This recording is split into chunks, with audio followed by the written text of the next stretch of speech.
a show for the Monero community where all are welcome to join. From noob to maxi, no matter what bags you hold. Just sit back and relax to the sweet sounds of Monero's latest progress.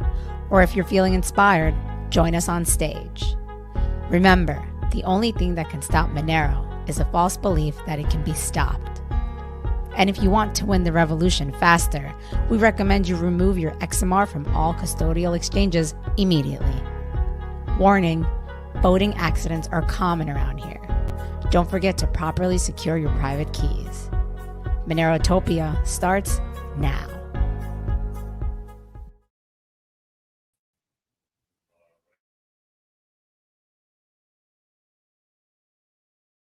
Oh, looks like they're muted. Oh, shit. Can you hear me, Tux? What's going on? It's going. Hold on. Let me retweet us here. Oh, wait. Oh, shit. We're streaming. We got Monerotopia and Monero Talk going at the same time. So let me... Tux, do you know how to you know how to end that? Oh, you want me to... yeah. That must have been yeah, a mistake. I guess just hit... No. Oh, it's this one. That one? Yeah. How do you... Remove. Remove. There you go. Delete on X. You didn't delete on X. So did it do it? Yeah. All right. Let me retweet the Monerotopia one. I see Sunita's face dipping in the feed. Hold on. Sorry, guys. We're accidentally going live on both.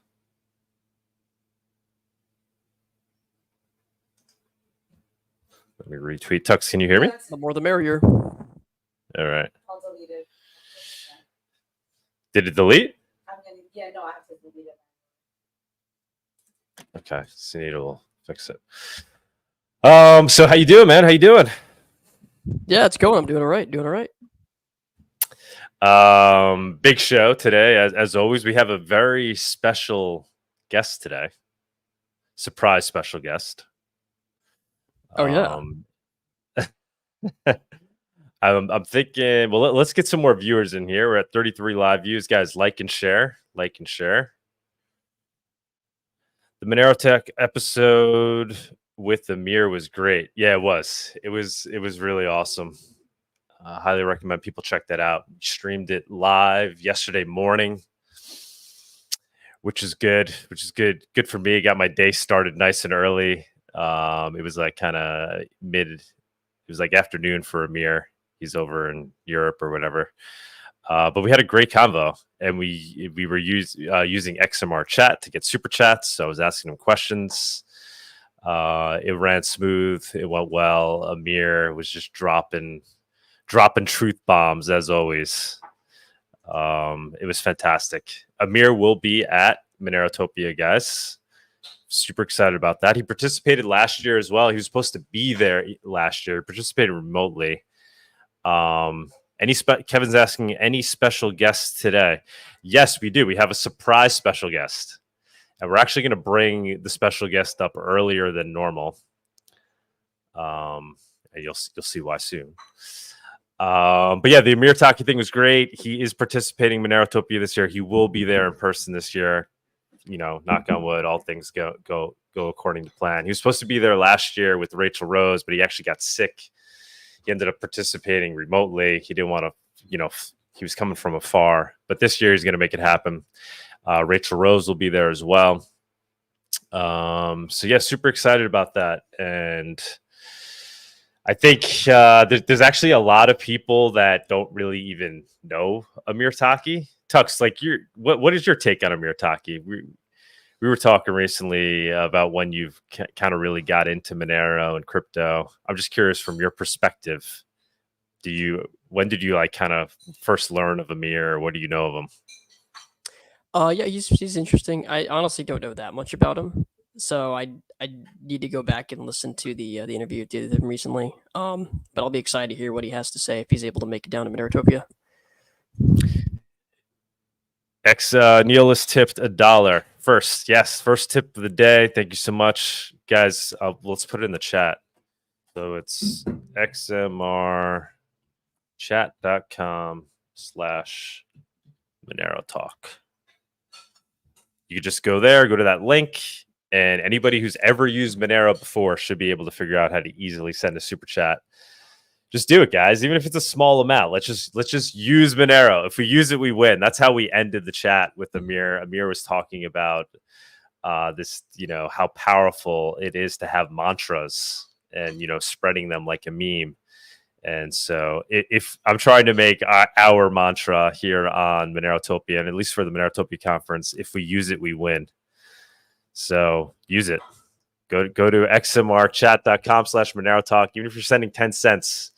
Just to send your messages. Obviously, if you send more, we'll more likely highlight your comment. But the more important thing is just using it. I'm trying to think, Tux. I was thinking like maybe there's some creative ways we could do some like games, like fun things here on Monerotopia with XMR chat. Like kind of like you have like a quiz game, like a contest. We've done that in the past. We've done that in the past, but we could use XMR chat as a tool for it, and it could actually run pretty smoothly. What do you think? Am I crazy? Yeah, that's a pretty good idea. I was just thinking the same thing, to be honest. Like you do like Monero quiz and people super chat for their answers. Yes, exactly. We did. I don't know. Do you remember that quiz show we did once? Did you ever catch that in the early days of Monerotopia? No, I don't remember that. It was actually really creative. Crypto scramble. We called it the crypto scramble. And you had to answer, I forget how many multiple choice questions it breaks down to, but basically as you answer them, if you get it correct, it tells you what order to put the seed phrase into, right? So each multiple choice question unlocks like five words from the seed phrase, and then by the end, if you've answered all the questions correctly, you now have the 25 word seed phrase, right? And so the first person to answer questions correctly and enter in the seed phrase stole the Monero from the pot. That's great. It worked really well because it was a way to kind of instantly reward the Monero, right? And have everybody simultaneously competing for it. So maybe we can do that again and use XMR chat to run it. Shortwave tipped 25 cents. XMRbazaar now has 700 listings, 44% of Monero market. Awesome. Yeah, I was just asking Anarchio today if he could give us some insights into what some of the other stats might be. Let me see. Waiting for him. Let's see. Actually, here we go. Number of users, 1,664. Number of active product service listings, 599. Number of active business listings, 103. Total active listings, 702. Number of orders, 202. Number of reviews, 148. That's pretty good. Number of orders may look low because users may delete their own orders after completion, which removes the order from the database. So that's, we leave that there as an option, right? So people who don't want that data being saved. And we know the Monero community is most likely would opt into doing that. But yeah, that's the data that we have. That's all the data basically we're capable of gathering, which is a good thing, right? The next update will include a new archive feature for users who just want to archive orders and not delete them. So that will be another option. So after you complete an order, you can just completely delete it. Obviously, it would be nice if you did it, but if you for privacy reasons, whatever you could delete it, or you could archive it, or you can just leave it as is. Number of active listings does not include sold one-time listings. Okay. Draft listings or deactivated listings. Okay. Wow, we got a lot of super chats going on. We got Monero tip $2 second. Oh, I think you actually showed it barely as third. Then we've got Libertad tipped $5, 2 cents. Trying out XMR chat for the first time. Excited to see everyone again in Mexico City. Thanks, Libertad. And Holy Moly tipped 50 cents. Monero Jeopardy. I missed the live Amir talk, but it was awesome. Fantastic. Yeah, crypto scramble. Let's get it going, man. And we could get a good prize going. We can maybe make it as people tip, that becomes the pot for the prize. Do something like that. You know what I'm saying? Guys, let's figure this out. Let's figure out a good game we can get going. The idea being, it'd be nice if the game began to attract non-Monero people that just wanted to come for the game and started learning how to use Monero just so they could participate in the game. That would be ideal.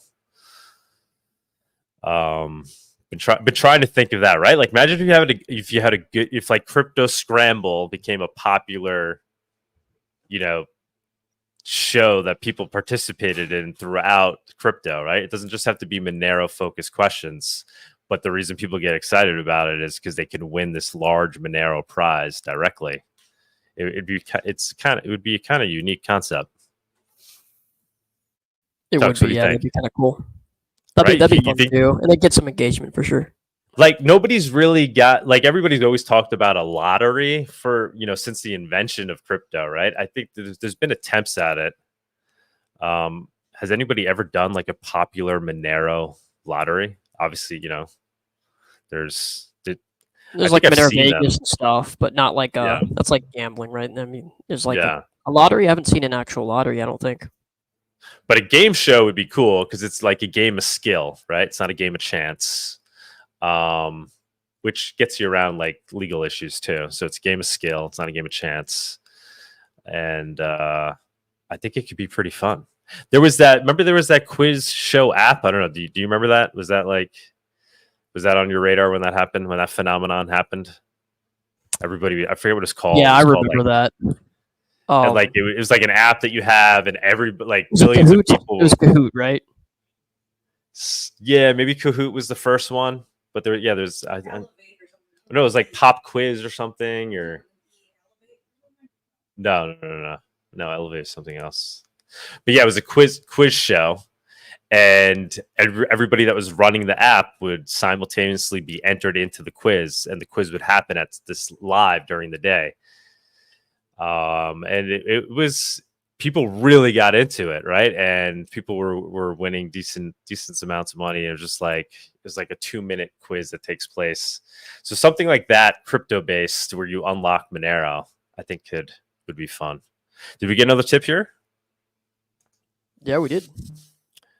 Alexandra de Moraes tipped $1. Don't like free speech, therefore I shut down X in Brasilia. We'll shut down Monero next. Too much financial freedom for the sheeps. Yeah, we'll certainly be talking about that today. I wanted to, anybody who is from Brazil out there, please consider coming up on stage today and giving us the lowdown on that from your perspective. But I'm sure we'll be talking about this more in the news. I'm sure it will come up. Pretty fucking crazy, Tux, right? Like we were talking about this before. What is the? I don't want to go too deep into it, but what triggered the censorship? Why are they trying to censor everybody from X in Brazil? Do we know? Like, or what? Like, what's the official reason that they're? I don't know the official reason yet. Okay. But X it's not the most free speech platform, obviously, but it's a lot more than other platforms. So there's probably some stuff on there they don't want people to be able to talk about or whatever.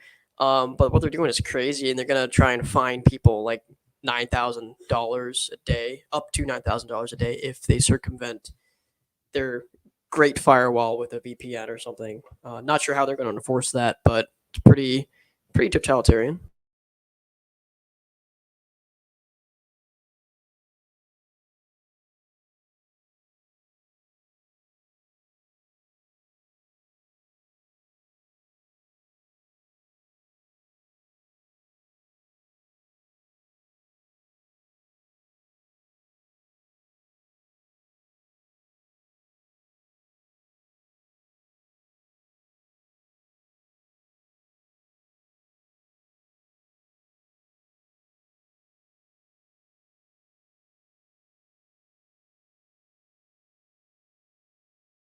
Looks like you're muted, Doug.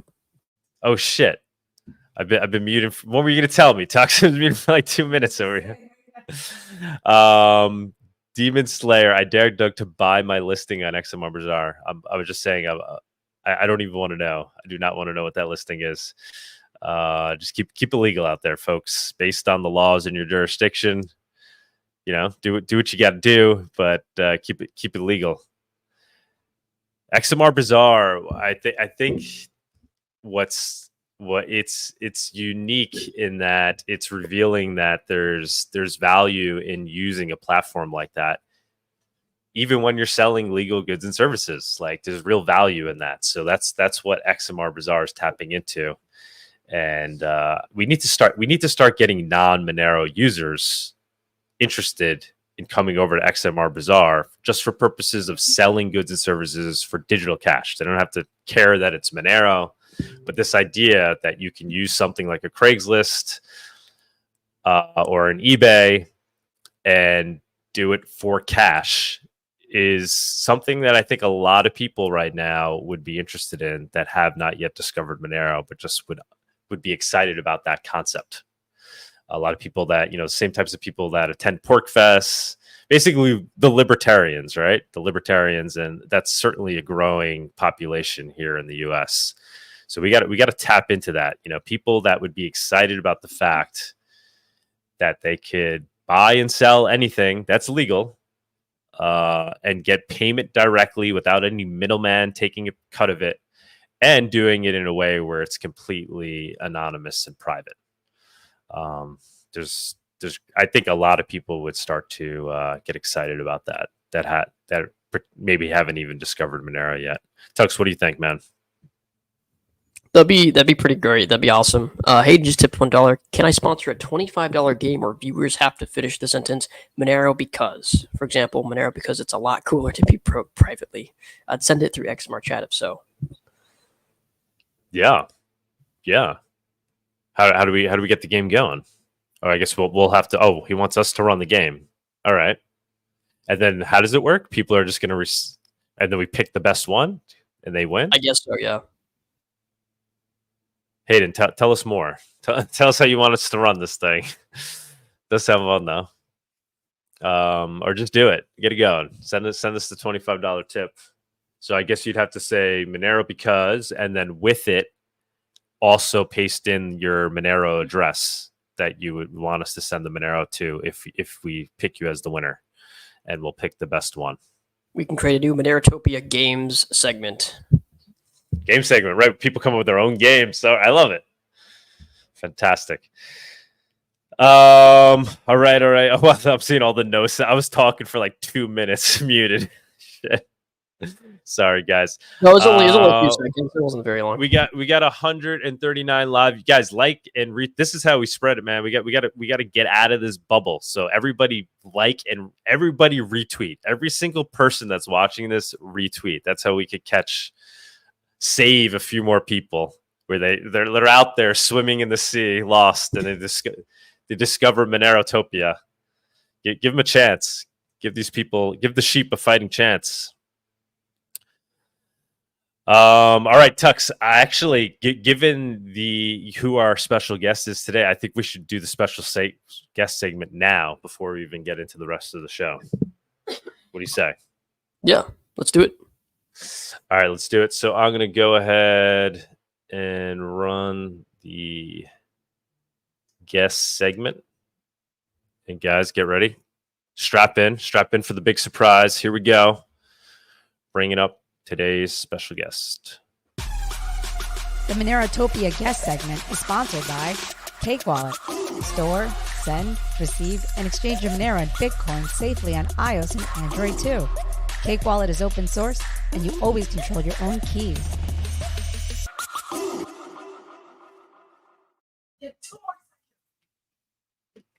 All right. All right. We got our special guest. Hello. In the flesh. Are we muted? Are you? No, I think. No, I think we're good. I'm just used to hearing you talking back to me in the headphones. All right, man. What's up, brother? What's up, guys? What's up? Good to to see you. So Tux is actually in the house.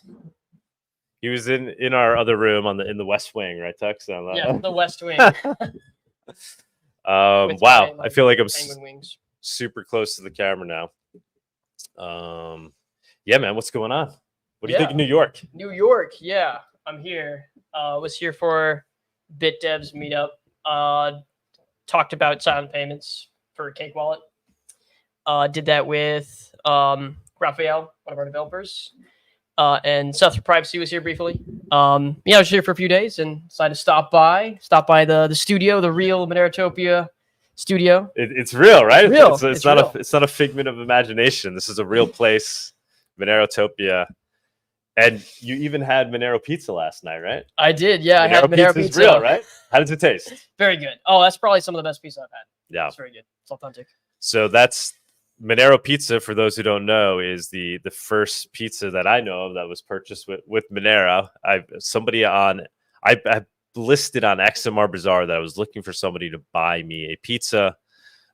Finally, somebody did it, and now pretty much on a weekly basis, he purchases me a pizza and I pay him in Monero. And it's actually become more convenient than how I've traditionally ordered pizza in the past. You got to call them up, put your order in.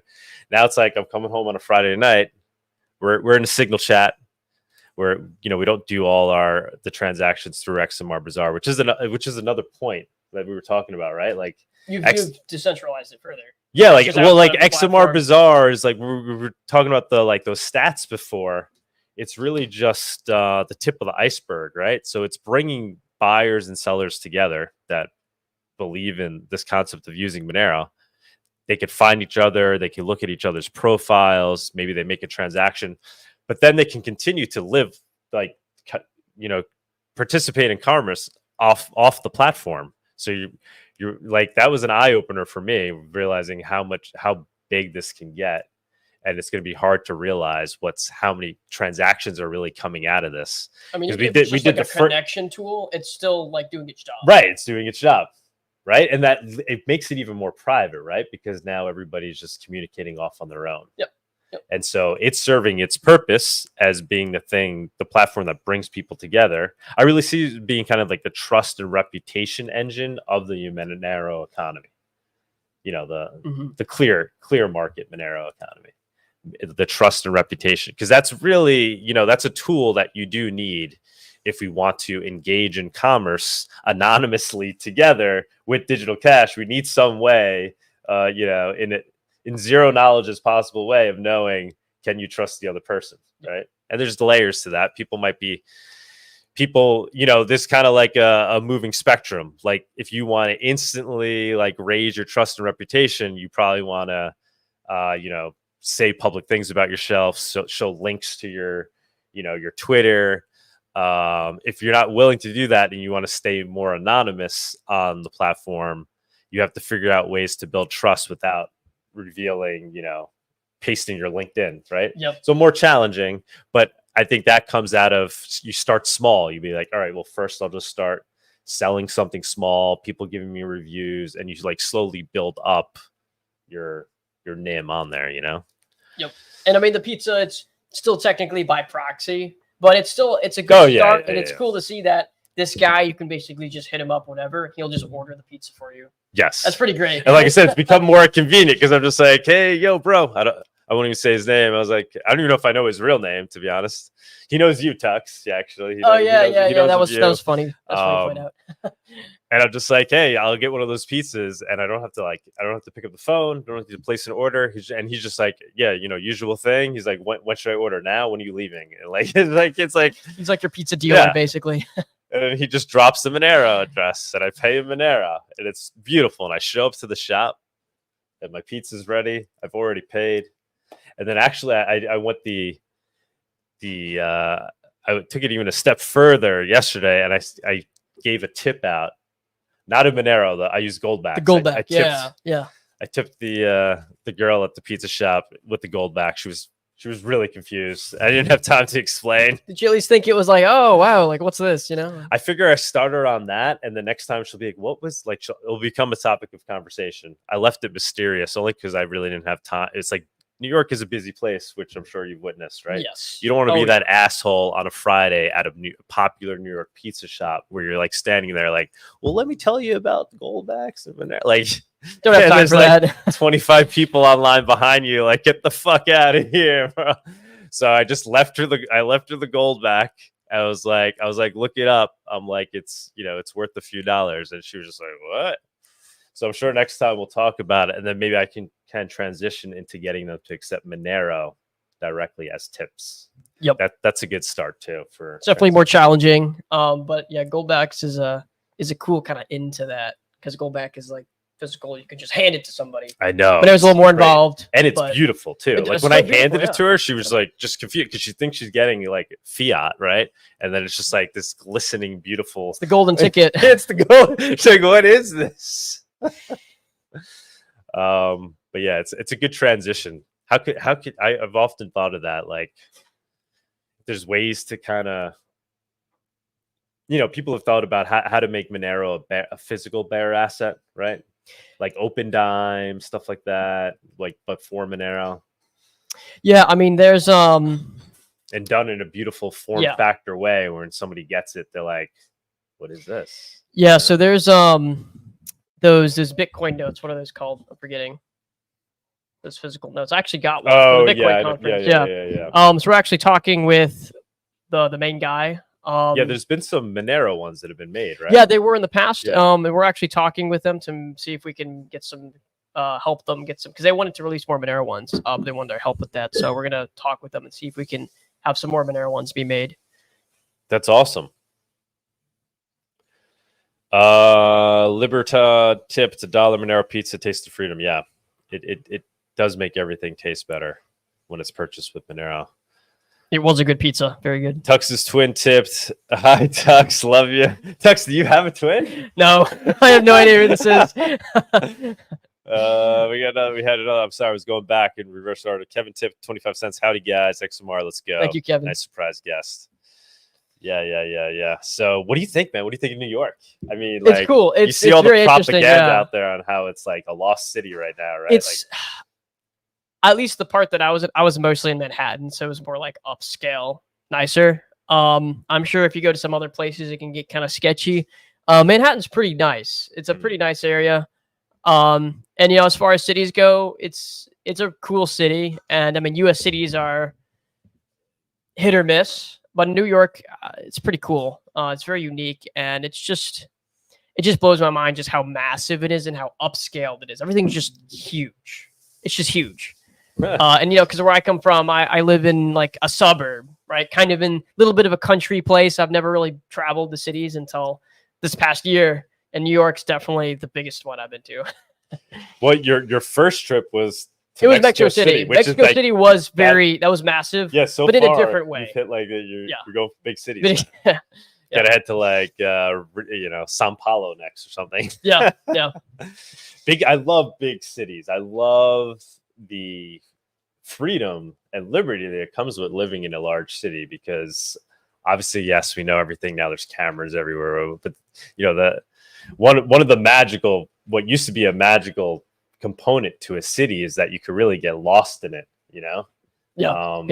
Like I don't like when I go to a city that's like supposed to feel big and then you show up compared to New York, it's just not. It just feels like you're in a video game and like it ends too soon. Like there's too many, like the borders are over. It's like like it's not as cool as I thought. Like New York, you could just keep on going, right? It doesn't feel old. You can kind of keep getting lost into it. At least that's what it's always. I mean, I didn't realize how far everything was from each other. Like, and the map, it looks like, oh, that's not that far. But like actually going there, it's like, wow, this is actually really far. Yeah. And of course, if you drive, the traffic can be insane. Yeah, so the most beautiful aspect of New York is the cultures, and that you can just go to different regions of the city and experience the best food from whatever culture is living there. It's like you're visiting all these like mini cities throughout the city. For me, that's the most exciting part about being in New York.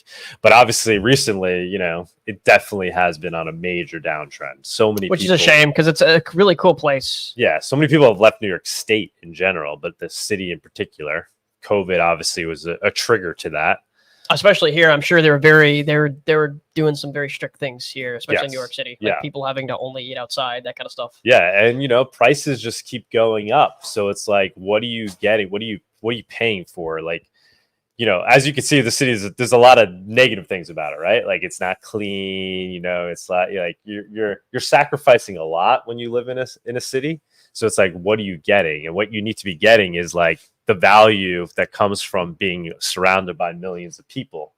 And that's usually in terms of like arts and culture and food and all that.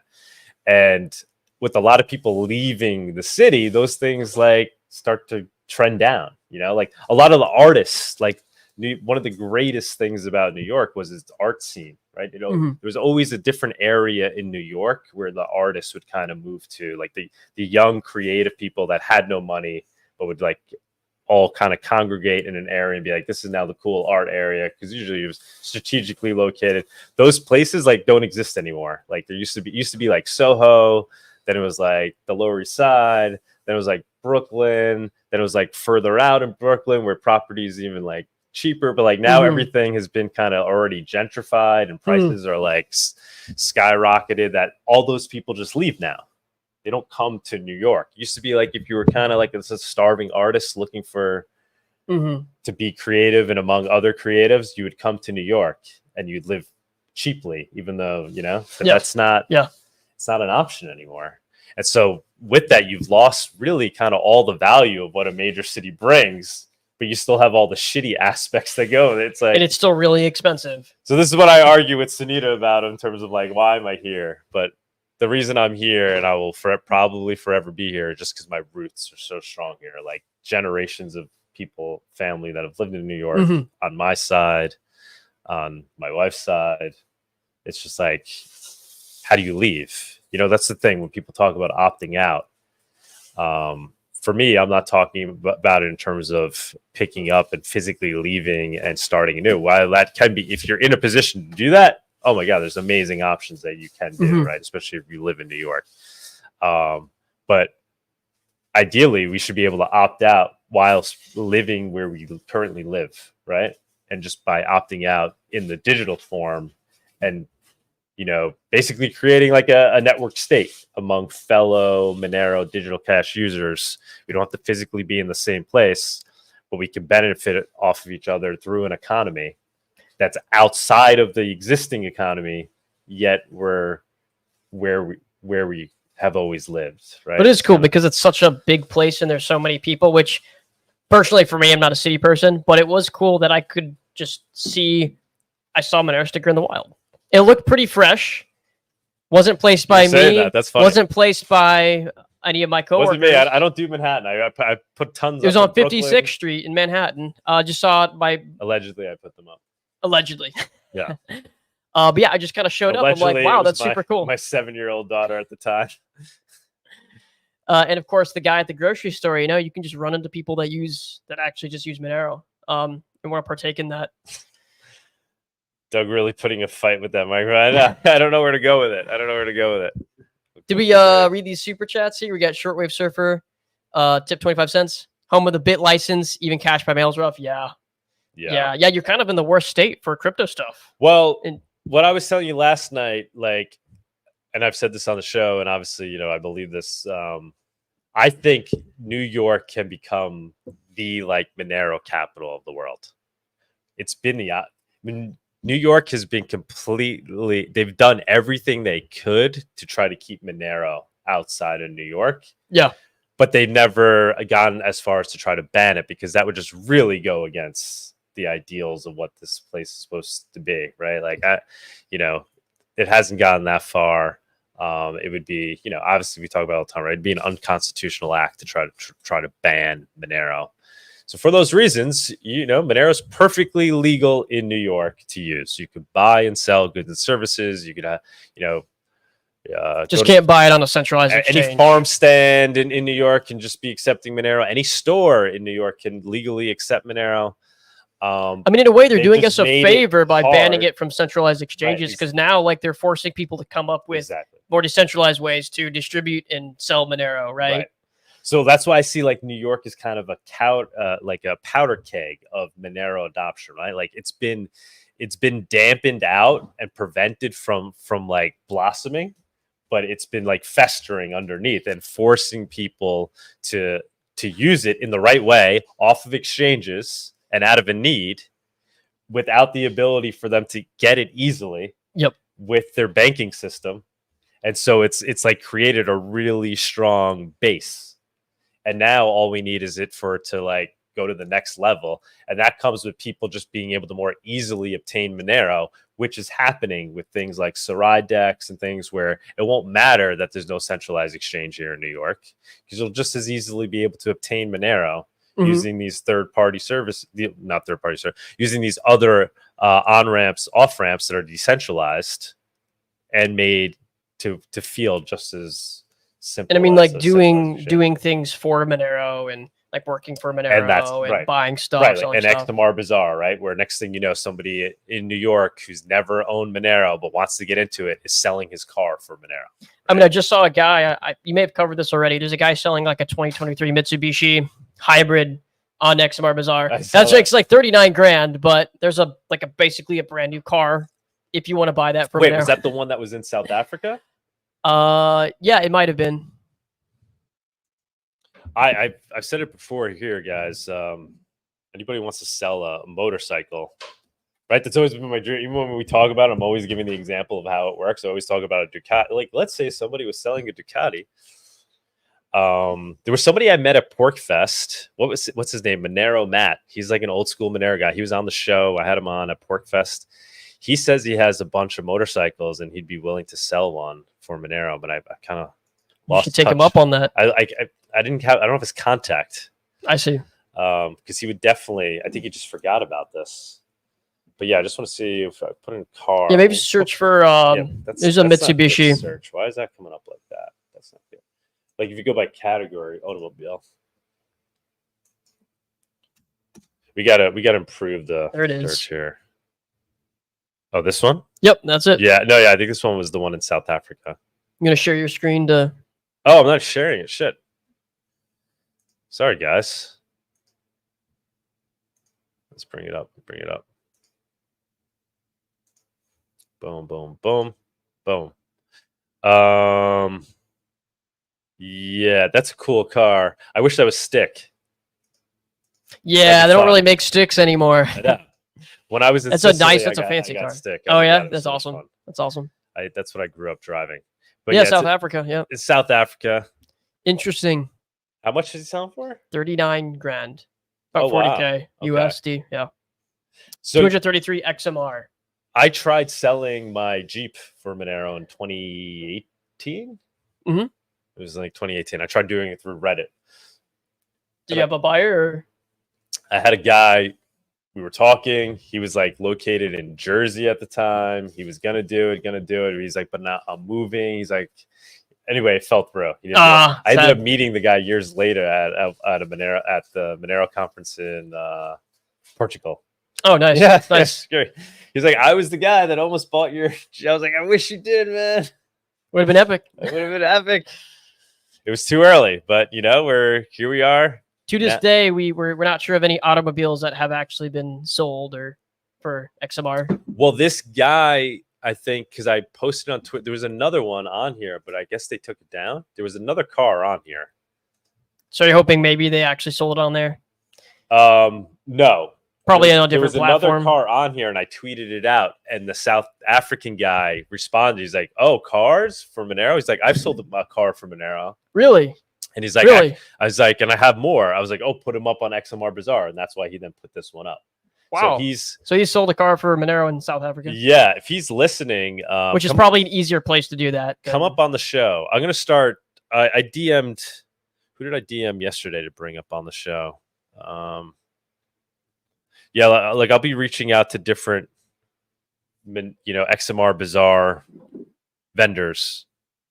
Or reach out to me, guys, if you ever want to jump up and be our special guest, talk about the thing you're selling, doing for Monero. Happy to have you on. All right. I guess we'll do price report. Yeah. What do we got here? We got 200 live views. Guys, like and share. Let's boost it. Let's get it up. That's right, guys. 200 viewers. What do we have here? We have another tip. Schmidt tipped $10.01. Big beer for Doug Tuman and Tux. Cheers. Thank you Thanks, so much, Schmidt. man. Thank you so much. Tux doesn't really drink beer. I don't drink much beer these days. Don't drink. either, Not, but we not could, big drinker. We get like a kombucha. And Yeah. we could drink that. Seriously. I'm more of a weed smoker than Yeah. I really don't drink much at all anymore. In Sicily, I was drinking the wine because it's just so freaking good and organic and tasty. Oh, we already put that short one up there. Okay. Let me just bring up Monerotopia. Let's chill that for a second. We got to keep this going, guys. It's gonna come fast, that's the thing. Like everybody's in August, so they're kind of like But it's summer only doldrums. like then, like 2 months away. Yeah, fall's gonna point. start, and then it's gonna be here. So we're we've been hustling on this. It's gaining momentum in terms of participants. Actually, should we announce? Did Sunita tweet it? Did she tweet? Yeah, let me pull up. Boom, boom, boom. We have a new sponsor. Let me see. Let me get this up. Pull this up. Share that instead. Yeah. Yeah. Oh, it's fine. Easier. Okay. Yeah. So, guys, this is a big announcement. So we have our second main stage sponsor. Our first one obviously was Cake. They've been our main stage sponsor since we started Monerotopia. Our first one in Miami, we had Cake and we had Coin Cards. They were our main stage sponsor. Last year, I think it was just Cake, right, Sunita? Yeah, really was just for the main stage. Nobody else wanted to step because it's. Mm-hmm. It's a big ticket item, and it's tremendous help to the operation. Oh my god! So our second main stage sponsor is Bitmain, which we're excited about. Pretty interesting, right? So guys, what do you think about that? Send your super chats. Let us know what you think about that. We're not joking. This is I mean, all right. I'm going to be completely upfront here. We have yet to receive the payment, but we've been in talks with them for many months, actually. They considered sponsoring last year. They've also considered sponsoring MoneroCons at times. But in conversation with them, they committed. They said they non-legally committed. They committed. I was like, we got to know. I'm like, because you're hurting us because we're kind of falsely relying on it. And I'm thinking I have them. Yeah. If I know for sure I didn't have them, I'd be hustling to get another main stage sponsor. Right. So they know that. I made that clear to them. They're like, no. They're like, we just have our process that we have to go through. They want to sign a contract. We've given them the contract. I don't know why things along the side. Whatever it is, I guess they're a large company. But they are, in fact, our main stage sponsor, and I'm excited to hear what they have to say about Monero. They'll come, I think they'll come speak. I mean, they with their sponsorship comes a talk. So they'll at least come on this show, and they'll have representatives coming down to the conference. But yeah, I'm hoping they'll give a talk. I'm sure they will. And I'm curious as to why they're so excited about Monero. Obviously, I talked to them about it, but I wasn't talking to like their technical people. I was talking to more their marketing people in charge of I mean, I ran into a guy from Bitmain when I was at the Bitcoin conference. And ironically, you want to talk about Monero, and they love Monero, and they're kind of into it, and they want to make a new miner for Monero. And I don't really know any details on that, which might be a controversial thing, right? Do we want a new miner for Monero? But it's not going to be an ASIC, right? That's what they told me. I imagine it's going to be. And if it is, it is, right? Like, I don't think anybody.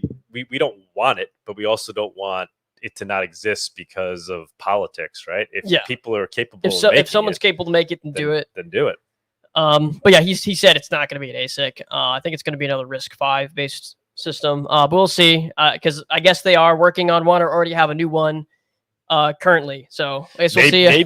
Maybe now we could get Howard Chu to come back out. Maybe this will be interesting enough for him, or we could get him to come down to Monerotopia. That would be epic. If Bitmain is in fact claiming that they're coming out with an ASIC. Right? Oh, are you saying that they say it's an ASIC? Yeah. Like the guy I talked to directly said it's not an ASIC. Okay. He said it's just it's probably going to just be another like CPUs, optimized PC that's, you know, good at mining Monero. Yeah. Like I was telling you offline, we are thinking of next product in the Nodo line might be an easy at-home plug-and-play miner. Yeah. We're thinking of that. So Bitmain, we're going to be competing with you directly. No. Kevin, do sponsors pay Monero? Yes. Yes, it did. Some have. We've had some sponsors pay in like our privacy tech sponsors. If like Monerotopia is sponsoring, we ask them to pay actually in their crypto. Just so, which that's kind of cool. Yeah. It kind of like, right. Because if we're giving them this platform, which, I feel like we kind of broke the ground for that. We did a good job breaking the ground for that and bringing in other projects, right? Because the idea was, let's grow the camp. You have these other people that are just as interested in digital cash. All right. So what if they're maximalists about Pirate Chain? Let's like get them into the same room. At least it's silly, right? Because that ultimately the amount of people that are into digital cash, if you count all the privacy tech projects combined, is a small group. So to start to divide that group is silly, right? Yeah. So it should be one camp. And so the way we justify it is if the privacy tech's, sponsorship, if somebody wants to come and shill their, privacy coin, obviously we ask them to not shill it, but to present honestly on it, right? Do a presentation on it, come present it to the people. Yep. And the people are going to ask you tough questions, just so you know, like be ready. It's the Monero people.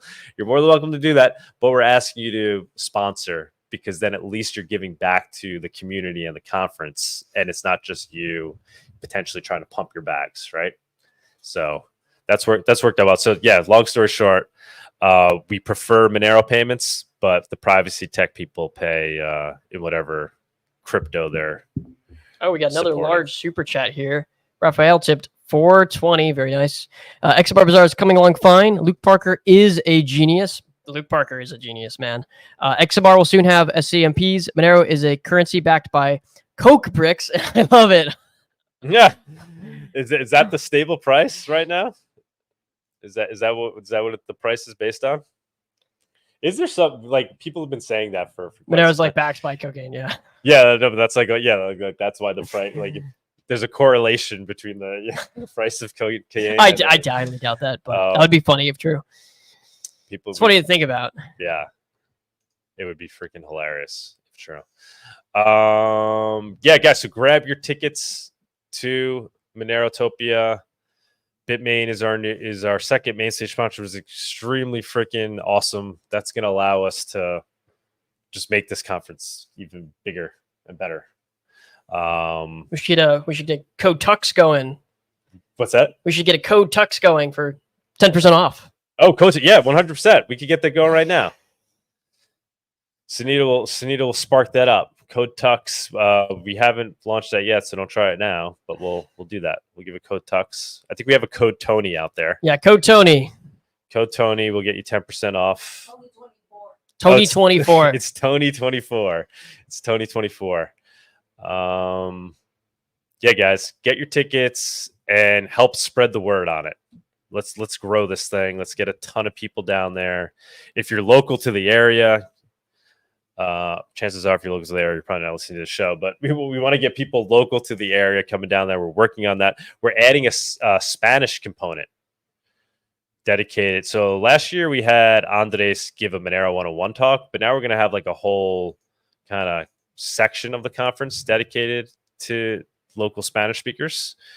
So we're going to have a Monero 101 workshop every day for all 4 days. And then Andres and Escuela Bitcoin are going to kind of be running like a mini Spanish-based Monero conference within Monerotopia. So there'll be like 2 to 3 Monero speakers per day for all 4 days.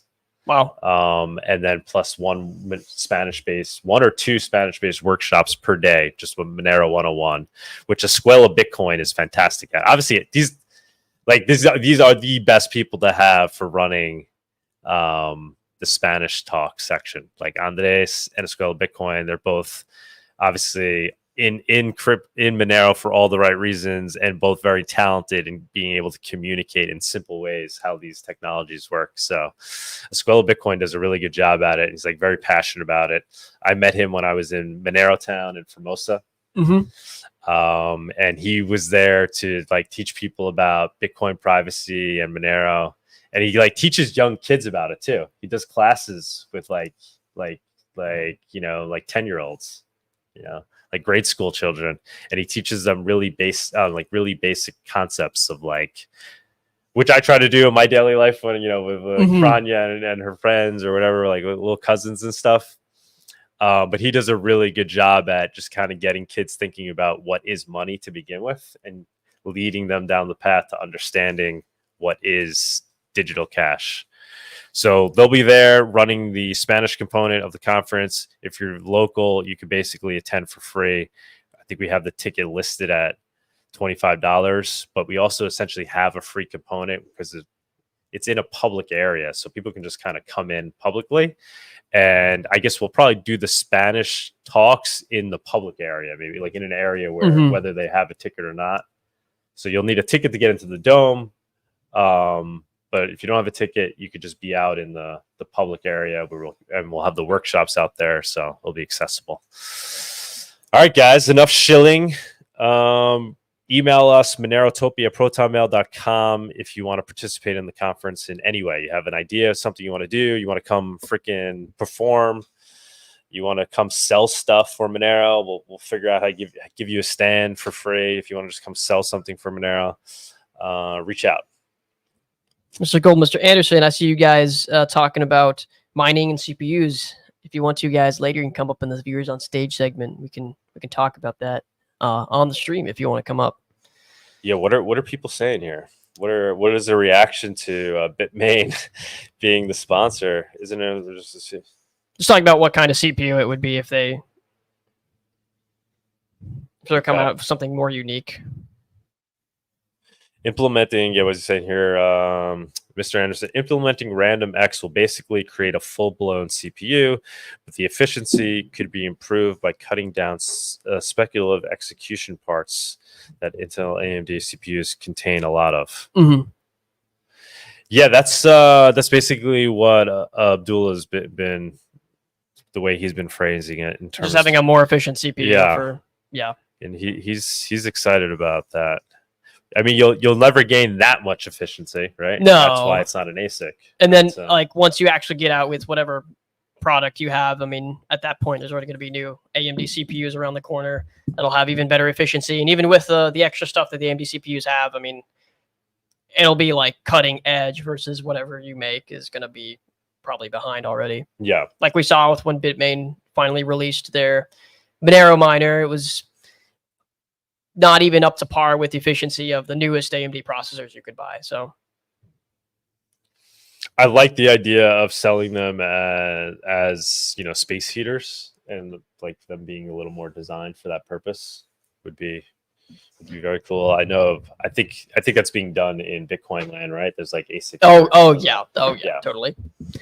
Oh, that being said, should we go ahead and get to the price report? Yeah, let's keep it moving along. Get to the price report, and then so we get along with our day over here. You could go back to exploring New York. Let me go ahead. So, Bawdy, if you're ready, we're going to go ahead and run the price report. Is Bawdy ready? I think so, right? Is he there? Okay, pull him up. Yep, I'll go ahead and run the price report.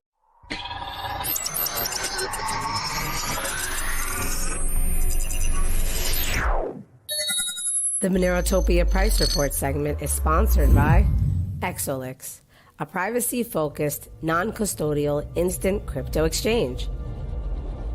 Go to exolix.com to enjoy secure and completely anonymous swaps with no KYC or sign-up. Swap between Monero and 2,000 plus assets at the most competitive rates and with no limits. xolix.com, your fast and secure way to privacy.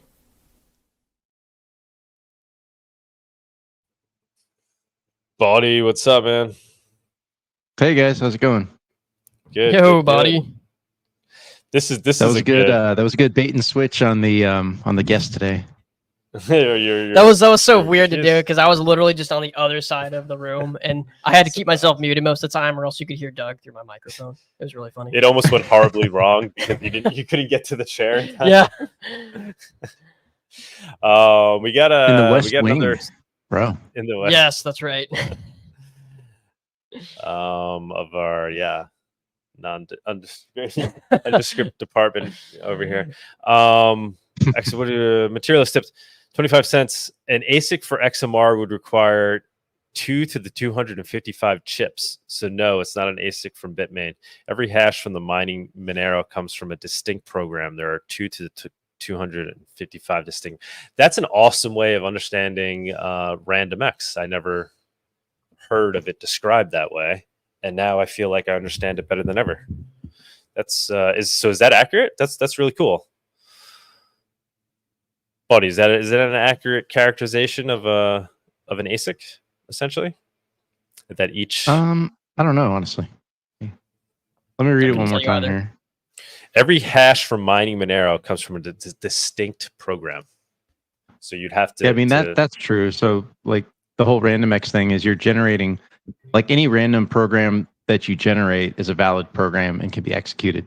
And so that's kind of like the base of how RandomX works. I'm trying to read up on the speculative execution part right now because that's interesting. I didn't realize that Chip actually did that.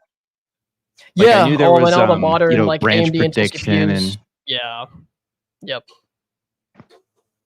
But you would think like, okay, if there's speculative execution on chips, then it seems like maybe it's limited in what it can do, but it seems like if there's a speculative execution portion that's sort of like, hey, maybe this thing will need to be done next, we're not sure, then you could just use that for running some of these, some of the randomly generated code, the Java code. But maybe that's not practical. I don't know. I mean, isn't that what some of the bigger like scare for vulnerabilities were in the past? Like, wasn't Spectre a speculative execution vulnerability? Oh yeah, that's true. I think. Yeah, I think I think a lot of hardware. It's weird. They keep finding these like hacks and these vulnerabilities in CPUs, and some of them are just like you can't do anything about it. I can't remember which chip it was. I think maybe it was for one of the Apple chips. But there was like some vulnerability, and they're like, yeah, this can't be fixed. Like there's no firmware patch for this vulnerability. Yep, I remember it was like the Apple M1, M2 chips, or maybe even the M3. Had that. I can't remember what's called off the top of my head. Had a major vulnerability that they just basically couldn't patch. And I guess there's some crazy workarounds you could do on the software side, but obviously it reduces performance because like patching things like Spectre or Meltdown takes a hit on the performance because you're tampering with the speculative execution or like whatever weird things it does to try and do things quicker instead of just being a faster CPU. So, you know, everything is insecure.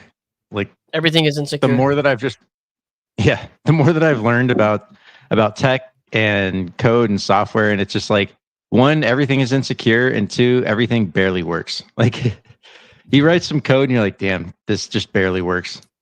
And you've got like thousands, hundreds of thousands, millions of coders just chipping away at the edges of this massive problem, which is kind of like code bloat and just like massive code bases that can't actually be comprehended by any one person, that require just thousands upon thousands of engineers.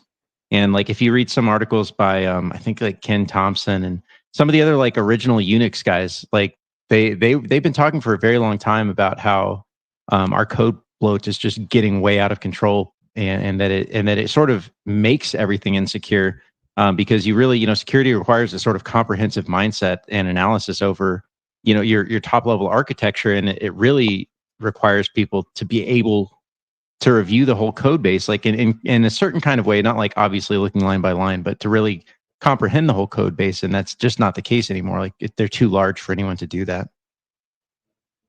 Especially like something like a web browser. Like a web browser is like the browser engine. It's just like it's so large, the amount of code behind it. It's really hard, if not impossible, for someone to create a new web browser and implement all the same standards that are used by existing web browser agents. I mean, that's why every company besides like Apple, Mozilla, and Google gave up on their own web engine, because it's such a expensive thing to keep and maintain. So even like Microsoft Edge is just Chrome rebranded. Yeah. Yeah, I mean, they're effectively operating systems within your operating system. Good stuff. Good stuff. Well, all right, you guys. Would be nice to hit up some of this to price get action. Yeah, let's hit up the price action. No, I was just saying, would be nice to get Howard Shue out here again, talking it up. We gotta get him back out. I'm sure he would talking. I'm sure he would just like perfectly pinpoint exactly the sort of the questions that we have on this speculative execution and what Bitmain might be able to do. You know, it's funny with Bitmain, like, so you guys know I'm like usually I'm a pretty harsh critic of corporations overall in general in the crypto ecosystem. It's funny because I couldn't, there's not much that I could really think negative to say about Bitmain. Like, okay, yeah, they make ASICs and we don't like ASICs, but it's like, well, they just did what the protocol, what the original Bitcoin protocol allowed them to do. Like, okay, SHA-256, this is a perfect ASIC application. So they just like did something that you would expect somebody to do anyways. So it's like there's I haven't seen like much nefarious activity, if anything, coming out of them. It's just like, hey, we just produced the thing that people use for mining. So I really don't have that much negative to say about them, even though we're like ASICs, shaking our fists. Yeah, no. The only thing is they were accused of mining with their devices before shipping them out, right? Like they would mine them for. Oh yeah. Yeah, like the idea was that they were basically mining on all their Monero miners. But yeah, there's those in Bitcoin that just don't like them because they build ASICs like that. Yeah, that makes no sense. But the fact that they were, I don't know if that was true. I'm sure it was, right? I'm sure that's what they were doing. No, that's definitely They do extensive testing on their products to make sure they're shipping a quality machine before it goes out. Yeah, exactly. They're very thorough. Got a couple super chats from Shortwave Surfer real quick, 25 cents. Funny, I tipped a pizza delivery person with $1 goldback last night. That's hilarious. Nice. That's exactly what Doug did. That's amazing. And Shortwave Surfer again, Lady Bird is building a web engine. Couldn't tell you what that is. Haven't heard that. But yeah. I guess Goldbacks are like a perfect use case for tipping. Dude, they are. And like it brings some curiosity to like, oh, what's this? Exactly. Maybe we get a gold-back design. There's like zero problem with the onboarding and the tech. You're just like, this thing is beautiful. It's gold, and everyone knows gold is valuable. And when someone receives it, they might like the beauty of the thing might just motivate them to go actually like look it up online and say, oh wow, this thing actually really does have value. Whereas like cryptocurrency, doesn't matter which crypto you use, you would have the inherent problem of, okay, now I have another app on my phone that I have to remember and write down something weird. What do they call it? A phrase? I have to write a phrase down. Like that's always going to be friction. But with a goldback, it's just like, it's cash and it's beautiful. So it like compels the recipient to actually investigate it. Yeah. I don't know. Did you hear us talking about it before? We were talking about like ideas of how you can turn Monero into a bearer asset. Obviously there's been attempts in the past, kind of like an open dime type. I think a polymer bit. That's what it was called. The Bitcoin notes. It's a polymer bit where you can basically load Bitcoin on it and you have cool designs and stuff. But those things were never really perfected, right? Because there's still that trust issue of the way it was loaded. It could be the key could be. Well, the idea is that you can actually scan. It's like a Bitcoin. You can scan the pub key and see how much is on there. Yeah. And for Monero, it's a little more challenging. Right. But you can scan, and there's more trust for Monero because like even just the view key itself isn't reliable to see the exact balance. But if it has a single received transaction, then you can know. Yeah, for now, if it has a single received transaction, you can know that was actually received to the wallet itself. Yeah, right. But it's an interesting idea. I feel like it's more of a novelty that it's difficult to think that would actually take off, and especially if you compared that right up directly against goldbacks. It's hard to think that a crypto implemented version of a bearer asset is ever going to hold a note to a goldback. Yeah, I mean, it's abstractly, it's pretty much the same thing, though, right? If you can build it in a way where you trust that the key is not compromised, you're saying it's it's backed by Monero versus being backed by gold, right? So it's really the same concept. The nice thing about gold is using it, you get the added utility of making it look beautiful. So it kind of competitively beats you there. So if there's a way you can make a nice looking Monero note that, but fundamentally, if it's got the key baked in, I don't know. I don't really see it as any different. I don't know. What do you think? Well, I mean, I can understand the argument. I just, in an instinctive level, you look at so a goldback takes the thing of value, which is the gold, and turns it into beauty, right? So the thing of beauty is synonymously the same thing as the thing of value, and combine. It's like jewelry, right? It's like wearing a gold watch or something. The combination of that thing is so instinctively compelling, where it's hard to turn the abstract information of a Monero or of a Bitcoin into the thing of beauty as well, right? It's just that the beautiful thing contains this key, and it's there's some abstraction on top, but I just think that overall in humanity there is this instinctive thing in our brains by now. I mean, it's been thousands of years, and gold has been just continuously used as currency and value. So it might even be part of our epigenetic memory or whatever. If you wanted to try and get, make up some bullshit, to try and back my argument or whatever. But it seems like maybe crypto at best could one day get to the level that a goldback is and be regarded as synonymous. But I still think that's quite a large valley to cross. Yeah. I mean, I don't know if I ever mentioned. I think I've mentioned this on the show. So Sunita's engagement ring is a diamond with a Monero seed etched into it. I used a laser etcher to. Are you serious? Wow. Yeah, to microscopically etch in. It's on the girdle of the diamond, and it's a special machine. Cool. Yeah, and so that was the what I was trying to overcome, right? And so it's a pretty cool concept. Bro, I wouldn't say that out loud. I personally wouldn't say that out loud. It's been lost. Yeah. It's lost. So now and maybe it's got it doesn't necessarily have to have a lot of Monero on it, right? It's just the idea of thing. Yeah. Yeah, he's not loading it with his life savings. You don't have to turn it into $100 million Monero diamond. Although that would be a cool concept. Maybe get Vic into that. Get Vic to store all his Monero on a diamond, and we display it somewhere. There was a Scamcoin project that used their funds to purchase the world's I think they purchased the world's largest diamond. Oh shit! Really? That's funny. But I think that's a cool concept, and it's a way to turn it into a bearer asset that you can trout. I don't know. It's kind of cool. That is very creative, and it's kind of covertly hidden in a way.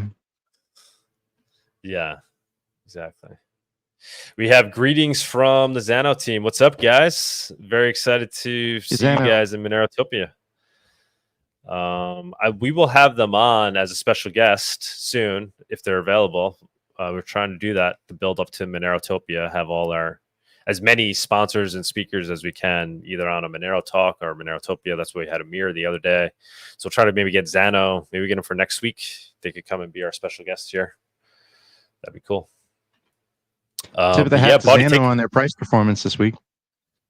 Yeah, Tux is bringing. I haven't even really been following it all that closely, but we'll take a look at that. Wow. Pump it, Bawdy. It's funny to see how much it's been going up compared to everything else. But yeah, I'll let you take it away. Seriously, Xano's just been crushing it. I know this is Monero talk, but hey, why not? Let's start with Xano. So from that area down here we talked about months ago, I said, hey, this is starting to look like a bottoming pattern, and a good trader might take along here, you'd be up 3x on that right now. So that's not a bad trade by any stretch of the imagination. And hey, you didn't even need leverage to do it. So Xano just recently busted through their previous all-time high to the tune of 30% in the past week. So yeah, definitely golf clap for Xano. Good job, guys. I need to look more deeply into the liquidity, right? I that's something I do with coins that I start to get interested in. Is okay, what exchanges have them? What's the liquidity situation look like? Because that really does give you a good idea about the staying power of gains or not. So maybe I'll try and get into that this next week here, since Xano does look like they have the potential to be a player. So Mr. Zoidberg, tip of the hat to you, sir. Okay, so here's the Monero chart. We tried to pull back with everybody else because like Bitcoin pulled back, I think 8% this week. Monero tried to pull back, but it just couldn't stand. It couldn't stand to be stable. It had to come to the upside. So right now, things are actually doing pretty interestingly well at the top of this, like the nearest standard deviation bands, right? The blue bands represent the upper standard deviation, and things are trying to hang out at that area. And that's basically what was happening here before Binance delisted. We had this period of about 3 months here where Monero was hanging out in these upper standard deviations, which is reasonably, like, that's good price action. The longer you hang out in that kind of zone, the higher likelihood it is that you're going to start moving towards the upside, especially if you start getting wicks to the upside. So effectively, it just means that Monero has largely recovered from the whole nonsense that that Binance and their new overlords, the terrorists in the United States government, are now telling Binance that they have to delist Monero and do all this other stuff, whatever. We just assume that's happening, right? They didn't. That's not actually like the news. That's not what happened in the news. Xano Project says, hey, we're looking forward to Monerotopia 2, and we would love to be a special guest on the show somewhere in the following weeks. Awesome, guys. I hope that you guys show up here soon. So Monero is doing really, really well right now here in our price action. Really, what I would like to start seeing right now, if Monero is really going to start moving towards the upside here, one thing that we should see is like wicks, right? We should see a wick to the top side, maybe some consolidation. You'll notice that there's kind of this higher low situation going on a little bit right here. There's a little bit of friction right there. But yeah, effectively, like, you just want to keep setting a better base here, and then at some point that sets you up to make a pretty big jump to the upside. And it is the case that Monero is still traded on quite a number of exchanges, right? Kraken being, I guess, perhaps the biggest one. Let's take a look here at the volume, see what the volume's up to lately. It's still pretty high. The volume seems to have ticked up. And I think this is actually a sign that, I mean, we have seen Monero become more and more prevalent across the social media landscape. It's more and more obvious to more and more people that, hey, this thing works. It does what it's supposed to, and it's actually being delisted by everybody except for Kraken, by pretty much all of the European exchange, even in Kraken, right? There's a lot of European countries forcing Monero to be delisted, and that's actually gaining a lot of attention now. Maybe we'll start to see a slowdown in some of these delistings because maybe they realize that it's actually giving us street cred, which is something that we predicted from a long time ago, like years ago. We said, hey, go ahead and delist us. That just makes us, that just gives us more street cred, right? So I think that we are starting to see more and more people understand this. Unfortunately, when it comes to our transactions, it feels like, in a lot of ways, Monero is it's becoming a pivot for a store of value. Like, all right, I'm going to buy my Monero, and I'm going to hold it because it's important, and that's true. And hodling is a use case, and store of value is a use case. I don't want to poo-poo the store of value use case because it is legit. But it would be nice to see these transaction counts bumping up a bit more. We're still here hanging out at 25,000, with the occasional dip below 20,000. It means that we're not getting like real hardcore organic usage. But it's also probably just like a sign that, maybe it's a sign that darknet market volumes are flat because maybe the demand for drugs is relatively flat. Maybe that'll change once we get some kind of recession. I don't know. But it would be nice to see people actually using Monero a little bit more for exchange. But the reality is that in cryptocurrency, people do the speculation thing, and people are looking for a place to store their value to protect it from inflation, and to look for mad gains, right? So that's just the reality of cryptocurrency. But it's, with everything that's been going on with our price and everything, like all of the totality of the fundamentals and the the social landscape, et cetera. You add it all together, and our price is still doing really, really well. And I'm very optimistic about Monero price long term. Not to say that it's all about price. Please don't stone me for that. Let's not look at this one first. Let's look at Ethereum first. XMR versus Ethereum. So another cool thing that has happened with Monero price lately is that it has completely recovered its pre-delisting price relative to Ethereum, right? So we took this big dip down, and we are now in some sort of positive side of this curve, if you will, as a way of speaking. So effectively, yeah, I mean, in terms of the standard deviation analysis, we've gotten back up into the lower standard deviation bands as we have recovered the pre-delisting price. So yeah, this is good. This has actually surprised me how well Monero price is doing here relative to Ethereum.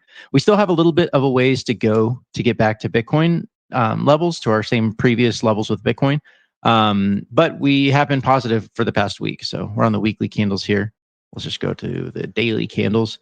Yeah, I mean, we still have a ways to go, right? We're looking at, let's see, from right here to the pre-crash price would be about another 35% to the upside. With the way that the US dollar price is looking on Monero, that's a possibility, right? That wouldn't be an outlandish suggestion that Monero might actually make it back up there.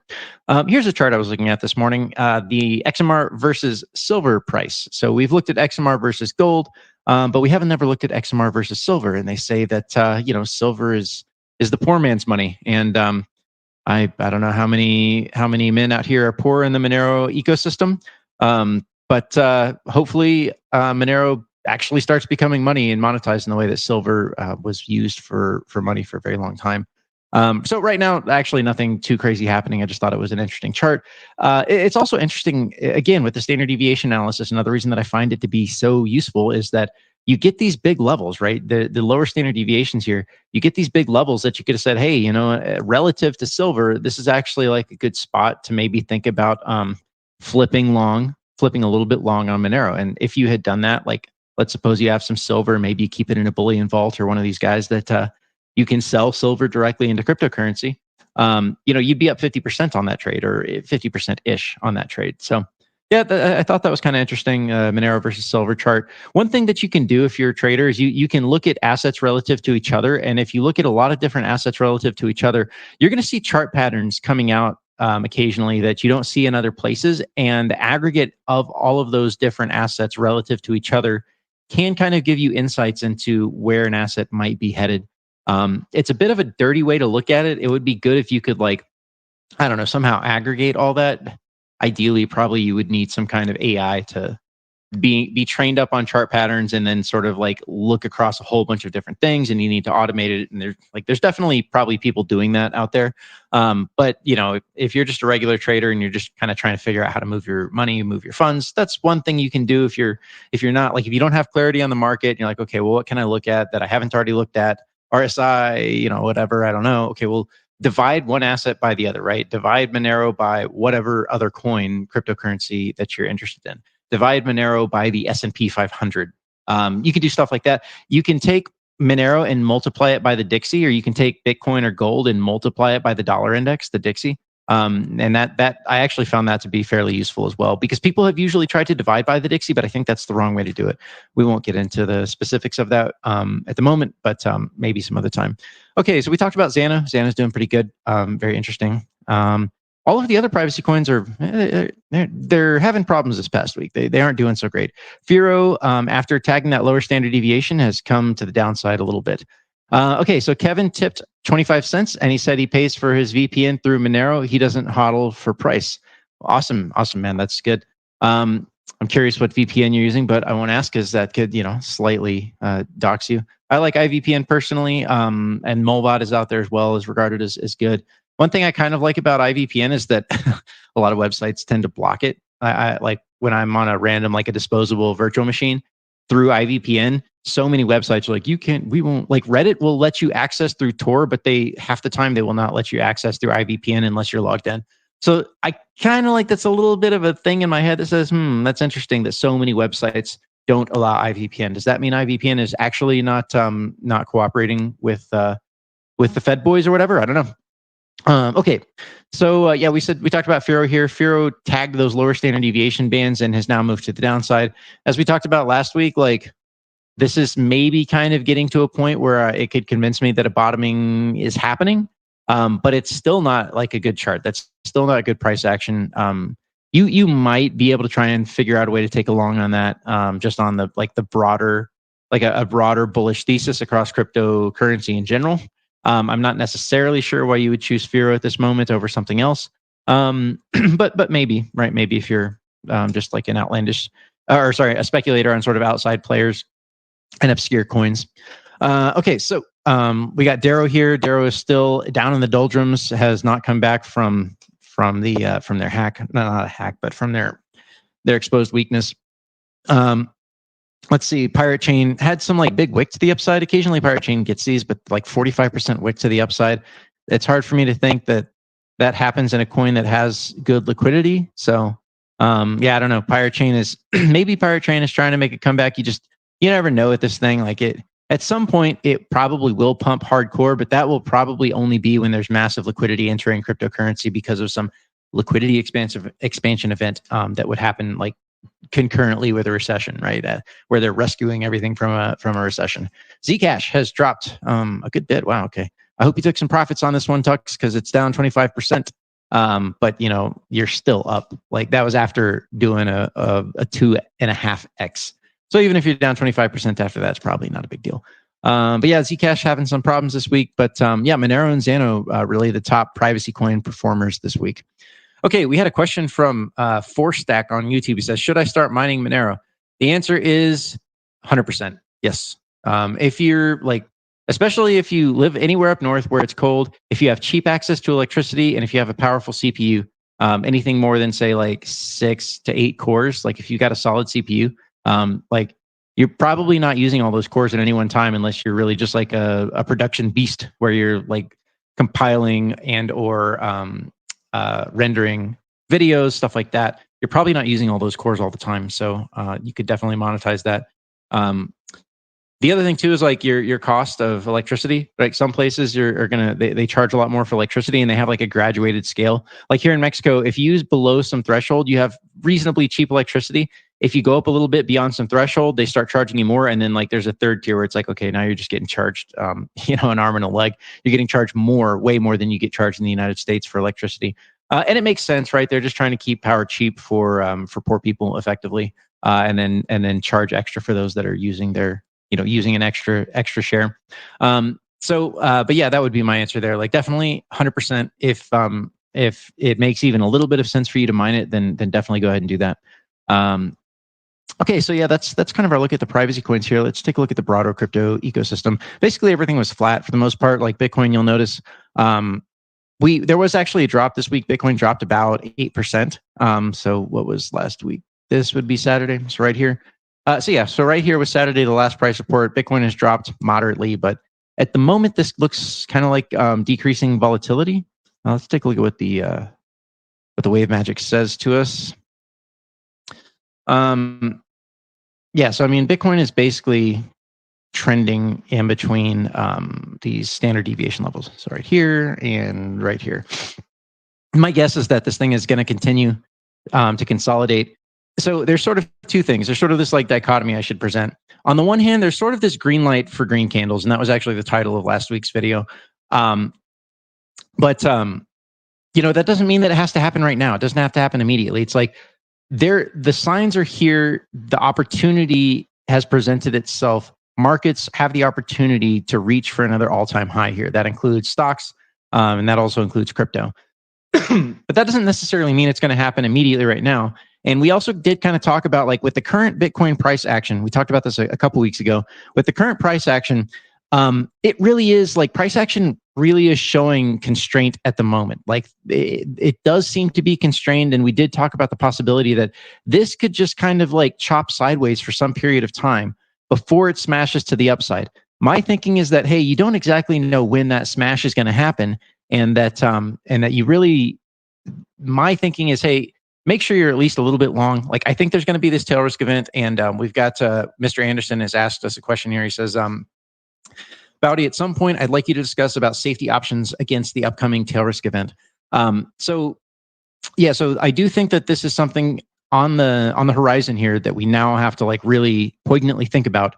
For the moment, I would say like you don't want to be completely out of the markets, but neither do you want to be completely in the markets, right? You want to have cash in reserve so that you can really make big plays and opportunities if that crash comes sooner than later. I don't think it will, but just in case. But at the same time, like this thing could smash next week to the upside, and it would not be surprising. Like that could easily happen. Same thing with stocks.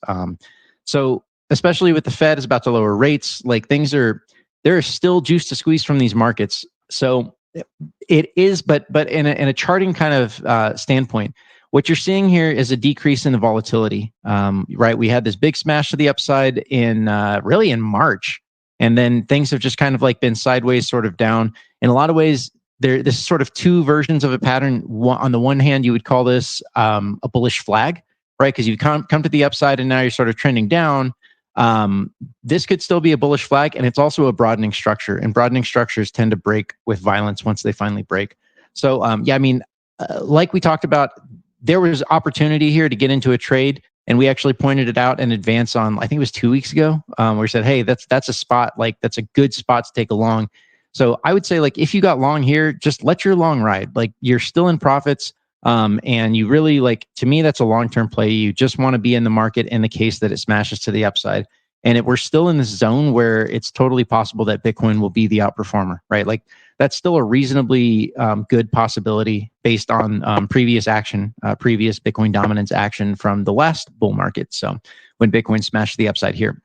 So, at some point, this thing will drop violently down when people are confident. When people are confident that that it's liquidity time, and when new money is flowing and rates are lower, and they reverse all of the, like, right now the Fed is still selling off their balance sheet, right? But once they reverse that policy, like, it just will be time for risk assets, and the best risk asset is crypto. Okay, so yeah, this is the Federal Reserve balance sheet right here, the total assets. So you can see they continue to sell off their balance sheet.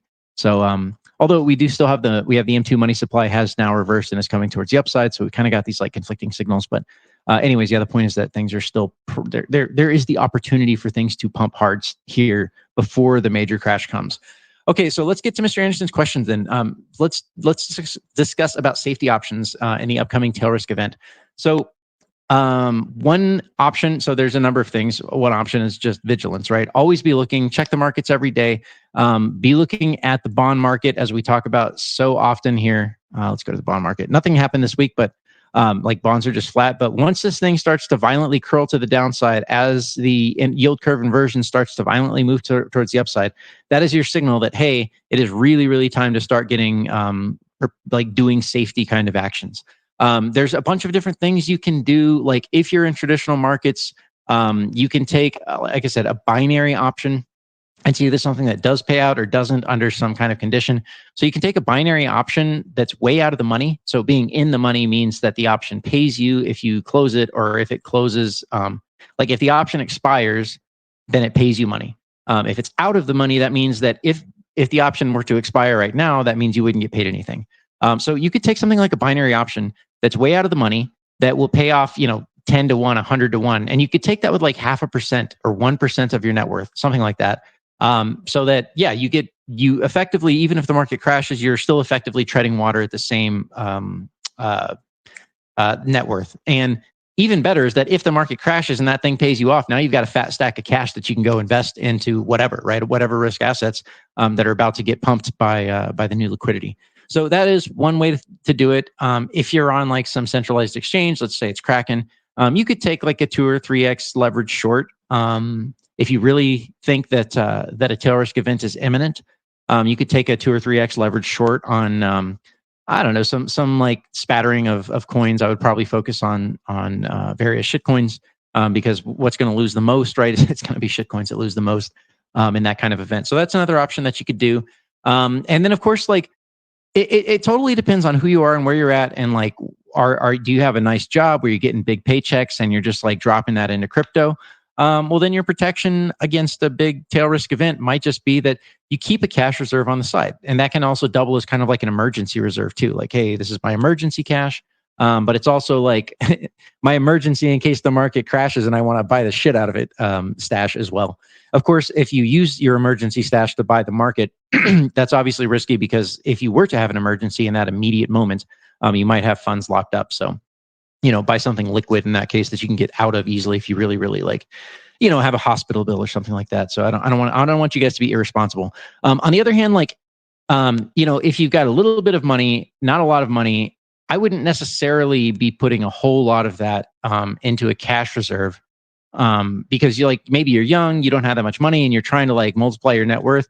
You've got to make plays. You've got to be in the market, and okay, like maybe you would wait for that big pullback, but maybe not. And so it's just like, it really depends. If you've got a fat stack and you're like, close to retired or something, yeah, it might make some sense for you to keep a nice fat cash reserve waiting for that opportunity, because sometimes opportunity comes and you just don't know when that might come. Sometimes the market crashes when you didn't expect it. Hopefully, with my thinking, I'm hoping that I can really pinpoint when we get close to a crash. Okay, so after that, nothing really happened with the macro too much this week. There was a couple interesting things. Gold is at the top of its range here. It's close to all-time highs, but it effectively flattened out this week. Didn't really do anything of import. Same thing with the Nasdaq and the S&P, basically flat. The S&P is now within, it looks like, about 0.5% of its all-time high. So the S&P is actually doing slightly better than the Nasdaq, which is still like 6% from its all-time high. But overall, the markets there were flat. The reverse repos were interesting because they actually came to the upside. In fact, it was surprising that the reverse repos are now higher than before the scare crash that happened here. So I'm not exactly sure what's going on with that. I haven't really racked my brain or investigated it. But from a little bit more of a narrow standpoint, and I'm not sure how well the standard deviation analysis, the wave magic works, but you can kind of just barely see here, there's this blue line, right? So that would be the near-term upper standard deviation. So it would kind of be within its statistical boundaries, right? It's like normal operating boundaries to come to this level, before maybe pulling back again. I don't know. But yeah, that's what's happening there with the reverse repos. We've kind of got these conflicting macro, I would call them short-term macro signals. I would not call them conflicting long-term signals at the moment. But yeah, like the Dixie came to the upside, the reverse repos came to the upside, even though markets pumped, right? Or sorry, markets didn't pump, even though markets stayed flat. Yeah, so okay, I'm not exactly sure, what to make of that on the short term. Let's see, the dollar index, as we talked about, actually last week, after we got off the horn, it basically flattened out for half the week and then pumped to the upside. At the moment, you would look at this chart pattern and say, yeah, this doesn't exactly look like a good chart pattern for this asset. So bad news for Dixie kind of means good news for crypto. And again, this is kind of why, like I've been saying, hey, there are some green lights here that things could pump. Like there's the opportunity for things to pump at some point here. So yeah, we're coming to the lower standard deviation analysis right here, and that would usually pose some kind of resistance for the dollar index. So we might actually next week either find some resistance here or actually come down to the downside, right? That might be a stopping point. I wouldn't expect Dixie to necessarily shoot towards the upside, but I'm not sure how confident I'd be on that call. But anyways, like I said, there's the opportunity for things to pump. That doesn't mean they have to, but there's the opportunity that it could actually happen. Okay, noob tipped 25 cents. Question for Bawdy. How does USD get burned in comparison with how it's printed? That is a really, really great question. So new money comes into existence one of two ways. Either the Fed can just print it from nothing, which happens sometimes, but the more common way for money to be created, and most of the US dollars in circulation have been created by the banks themselves. It's called fractional reserve. And whenever they create a loan, they effectively print that money from nothing and then hand that money to the person that took the loan, which is why you see businesses taking loans and why you see all of this debt operation. It's because the ability to access that debt is the ability to access newly printed money. So US dollar gets burned when those loans get paid back. It's very interesting. If every loan, hypothetically, let's just say that every single loan denominated in US dollars got paid back to the banks, we would have almost no currency left. And that's what happened in the Great Depression, actually. Everything crashed. They didn't expand liquidity. Like the Fed did not provide a situation where new money could be easily created. And so loans were getting paid back and or going bankrupt and getting written off. So there was a lot more US dollars getting burned than there was US dollars being created. And so there was basically no currency for anyone to actually use. So they created the Great Depression, and then they made it worse. Like, obviously they created the Great Depression by putting the massive bubble, everything pumped at the top side, and then 1929, the stock markets crashed. But then they made it worse by not expanding liquidity and effectively contracting the money supply. That's effectively classic deflation. And it was even acknowledged by Ben Bernanke, I believe, in like 2008 when that whole tragedy was unfolding. Ben Bernanke famously said, "We understand what went wrong in the Great Depression. We will never do that again. We will drop money from helicopters if we have to." So they called him Helicopter Ben. So that's effectively how US dollar gets created and burned. It gets created at the point of a new loan, at least a new loan from a bank specifically, right? Like if I loan you $10, obviously I didn't create that from nothing, except for my printing shop, my printing press that I keep in my underground cave in the mountains of wherever. No, just kidding. So anyways, and then it gets burned when those loans get paid back to banks. Here's an interesting thing: if you don't like banks and you don't like money creation, and you don't want to participate in that bullshit system, go to a credit union. Credit unions are nonprofit entities that do all the same functions as banks do, but they don't have fractional reserve. So they can only lend out of deposits that were actually made into their vaults, right? So if a credit union receives money, they don't get to then print extra money on top of that via fractional reserve. They can only loan out money that they actually received. And furthermore, they are nonprofit organizations. The people that make deposits are literally the owners. They have shares in that institution, and you vote. Like you have shareholder meetings, and you have like an annual. I guess it's an annual shareholder meeting where you elect the board, and you elect I think the president as well, or maybe the board elects the president. Anyways, go to a credit union. Nonprofit organizations. They don't. They're a lot less predatory than banks, and they operate honestly. So. That's an alternative to the banking system. Okay, so hopefully that's a thorough enough answer for your question there. And I think with that, actually, we've covered. Let's just take a look at everything. I think we basically covered everything here. Because not that much happened in the markets this week. That's all I got for you guys. XMR nodes, they still show at 12,000. There was this where I told you guys you can sometimes multiply by the dollar index. What's interesting is that if you take gold, XAUUSD, and you multiply it by the Dixie, it was actually showing a chart pattern, a very, very, very clear rising wedge pattern that made me confident that we were getting pretty close to this thing breaking before it actually showed up on just the XAUUSD chart, right? The gold chart, just relative to the dollar. Or sorry, just, and that's kind of weird because the Dixie and the dollar are kind of like interchangeable sometimes. Anyways, when you multiplied the Dixie by gold, you got this very clear chart pattern that was like, no, this thing's about to break to the upside. And that showed up a little bit before just the pure gold chart showed up. So I mean, you can definitely multiply if you're a trader, if you like looking at the charts, start multiplying some of these assets by the dollar index, and you might actually find some patterns that are useful that show patterns before they actually are about to manifest. So. Okay, guys, I think that's all I got for you today. Let me hand it back over to our wonderful hosts. All right, we're here. Hold on. There we go. We just had you on speaker in the background. Oh, got you. We were actually building a bookshelf in the background while listening to you. Sunita was, okay. All right, man. Let's get ourselves back up on stage here. Oh, Forstack asked a question. He said, "Any books or recommendations on stuff that I spoke about?" Bro, I'm sorry. The things that I've learned, I picked up from a dozen different places, whether it's just like Google or Investopedia or reading people's ideas, or listening to podcasts, or ChatGPT, right? Like any number of sources, any number of things, talking with friends, right? Like don't underestimate the power of conversing with someone and asking questions.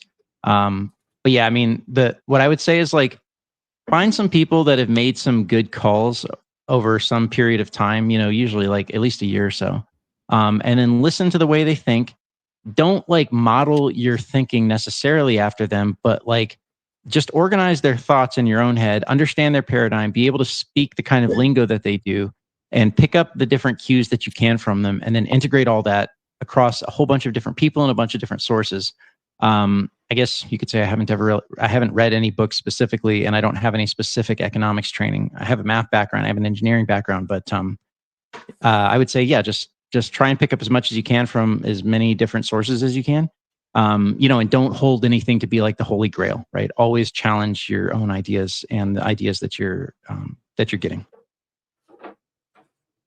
Fantastic. Sounds like you need to write the book, Bawdy. You got to write the book. We got It'll be outdated another. by the time ChatGPT will make it irrelevant by the time I publish. There you go. Lame excuse. You explain things though. I was listening in a way that was very easy to understand. That was fantastic explanation for how money is removed from the system, burnt. Use XMR tipped $1.23. Question for Bawdy. The Amir show had me thinking. He's referring to when we had Amir Taki on yesterday. I interviewed him. If merge mine private smart contract platforms use XMR as a primary settlement currency, what effect would that have on adoption and price? Well, if the private smart contracts platform is being used to any significant degree beyond that which XMR would already have been used without it, then that would cause more adoption and more price. Right. So like, for example, if you have a smart contracts platform and someone that's like wasn't into Monero at all, and suddenly they're like, oh, private smart contracts. Oh, that's pretty cool. Let me check that out. And then they get into private smart contracts and suddenly they're also settling on XMR as a consequence of that. Well, that's new adoption, right? That's adoption from a place that we didn't have it previously. And obviously that means more price. So yeah, it just depends on how much that platform is actually used and how much it draws in new people. Fantastic. Now, I don't know what he's referring, because that's not really how DarkFi is. It's merged. DarkFi is merged mined, will be merged mined with Monero. But obviously the settlement will be taking place in the DarkFi currency, not Monero. Right? So I don't know. I guess he's referring to just exactly. a new concept. Yep. Yeah, I didn't understand DarkFi as being settled in XMR. They have their own native settlement currency, and there's like a whole bunch of reasons why that pretty much has to be the case. It's really too much friction to try and use XMR as the settlement currency there. But maybe he's proposing that concept. I don't know how that would function, but yeah, that'd be cool. I think it would require Monero to have extensibility in a way that it doesn't currently have. Okay, it would have to natively happen on the Monero protocol. XMR well, it wouldn't necessarily have to natively happen. It just needs. It's just like Monero would need extensibility that it doesn't currently have. Like it could be something like ZK snarks or ZK proofs or sorry, not ZK. We already have ZK proofs. Rollups.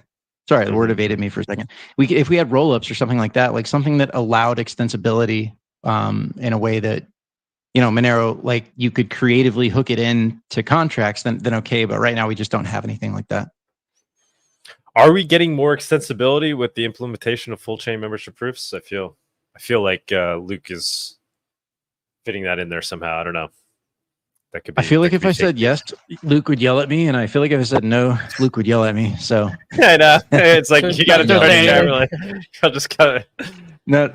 I think my guess is he would probably say something like there's the potential for greater extensibility that hasn't been developed yet, and there still needs to be research done before that could happen. That would be my guess at like the most generic answer I could give, but I'm sure he would give like a much better answer than that. I would guess the same thing, which means we're probably wrong. XMR farmer tipped 25 cents in Monero. MKR DAI rebranded, and USDD now has a freeze function like USDC and Tether. Maybe it has to do with the recent XMR price surge. I don't know. You following that?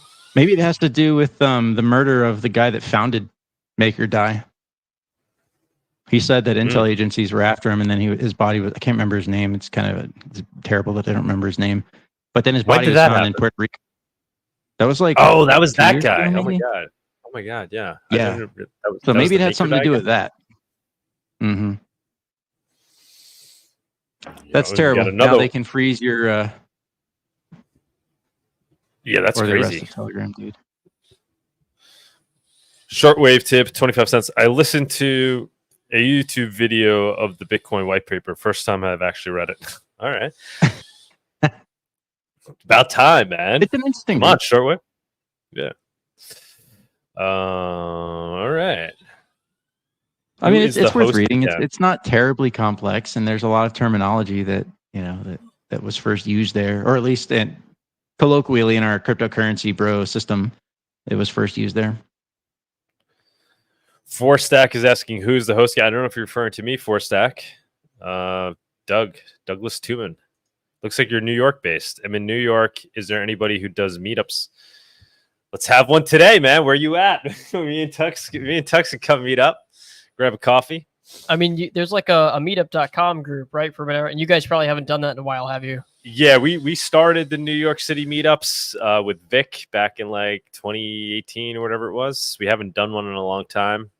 There was another group doing them as well. They weren't called like Monero meetup. There was something else, but they had Monero related meetups. But there hasn't been any recently, only because we've been busy. We've been talking about wanting to do one, maybe try to squeeze one out before Monerotopia. We shall see. We shall see.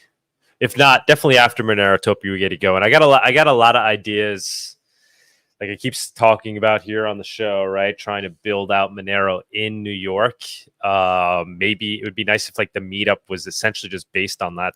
You call it Monerotopia Mini in New York. Right. Seriously, it could become like a weekend bazaar or something somewhere. We have somebody that recently on XMRbazaar was selling tickets to like an underground concert here in New York and Brooklyn, and selling the tickets for Monero. So I've been talking to those people. Maybe we like there we have like, I could have a couple of vendors on the weekend and people come hang out, right? Like kind of on a reoccurring basis is a thought. But yeah, man, Fourstack, reach out. If you have anything specific you want to reach out about, just email us, monerotopia@protonmail.com. That's the best way for us to keep track of it, as opposed to we get a lot of messages coming in from all different places. Keep it organized if you send us an email with a good subject heading. I'm blown away by the Monero tech and can't stop thinking about it. Awesome, man. How did you, Fourstack, feel free to jump up on Viewers on Stage. Tell us your Monero story. I love the fact that you're New York City based. I do a blockchain meetup in New York. Always tune in. Oh, fantastic, man. Yeah, come up and chill your meetup. Whatever you want to do. Come on up during Viewers on Stage. In the meantime, let me echo that. Definitely come up on the Viewers on Stage and chat with us today. 100%. Come up if you have any questions for Bawdy. If he's still around, he can answer your questions. We will move along with the show. We'll do news, right? News, yeah. Yeah, let's run the news, and then we'll do Viewers on Stage. So stick around if you want to jump on stage. Please do so after the news. All right, guys. Thanks. The Monerotopia Weekly News segment is sponsored by WizardSwap.io, a non-custodial cryptocurrency exchange. Tony! Guys, happy weekend. Tony! Good to see you both in person. we need you here, man. Next time. I know. I was actually, because I was thinking about the guest and who the guest was going to be, and then I didn't see anybody before you announced it. Like I just saw Bawdy and Alaska Anna, and then it was just a silly last minute thing Doug thought of. You know me.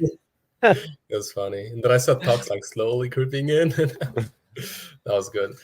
Actually, you guys talking about New York, I've been thinking about the first time I went to New York. I've been there twice. The first time was in 2015, and it was wild. I loved it. I mean, I loved it every single time I went. I went to Manhattan usually, and I love the craziness, the busyness. Everybody's going in certain directions. Everybody's doing something. There's all kinds of stores. You can find the Amish store. You can find this kind of store. You can do this. You can do that. I haven't been in a long time. I haven't been since like in 6 years or 5 years now. But I always had a good time. Well, if we start these regular, quarterly Monero meetups, the mini Monerotopias in New York City, maybe it can grow into a full blown conference in New York. I know we've always said like, New York, nobody, but if we can get it going here and we get people using Monero maybe in one sector of New York, we have that supermarket in Astoria. Maybe we can make that kind of the hotbed, the Monero town of New York. Yeah. If we get things going there, then who knows? Maybe we'll have a Monero conference here in New York before a couple of years. Got a couple super chats I'll read real quick. Noob tip 25 cents. Question for Bawdy. Does that printing/burning vary from M2 or M0?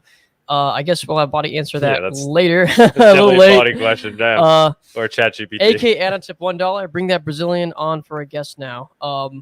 We can have him come on and the viewers on stage. All right. All right, Tony. Right. Actually, first off, before I wanted to show you like 4 pictures from New York that I took, just to kind of look back a little bit, and then we'll get into the news. Yeah, Tony's getting all nostalgic on us over here. Yeah, no, I had a good time. Wait, let me share the whole screen. Okay. All right. So let's get this picture. So this was 2015, 10 years ago. Very, very different than what it must be today. It was different in 2019, but after COVID, I haven't been after COVID. Honestly, I just saw that yesterday. That's Times Square. I saw it yesterday. Yeah. Same. It's so crazy. And then... That's a pretty good picture. Yeah, Central Park. Beautiful. Really beautiful. And so this guy, there's all kinds of people on the side making art for you and stuff like that. And this guy took some discs and some sprays and he did this for me, which was pretty cool. Oh, wow. That is really cool. Yeah. That was like spray paint, right? Yeah, spray paint. Yeah. Yeah. So, it was a good time. I was actually thinking like, where else would I live? If New York and California would have been kind of normal, I would have chosen one of either or, but I don't know about today. I think I like it more than Florida for sure. There's just more stuff to do, more, but I don't know. All right, but let's get into the news section now officially. So Monerotopia 2024 in November is going to be in Mexico. And if you haven't grabbed your tickets yet, you can using code Tony24 or Tux is going to have a code soon. So you can use either or, and you can get 10% off your ticket. I recommend you get the VIP because then you can go to the dinner and it's just it's just a great time. So might be able to shake Tony's hand. How about that? I know. Well, yeah. So now let's get into the news.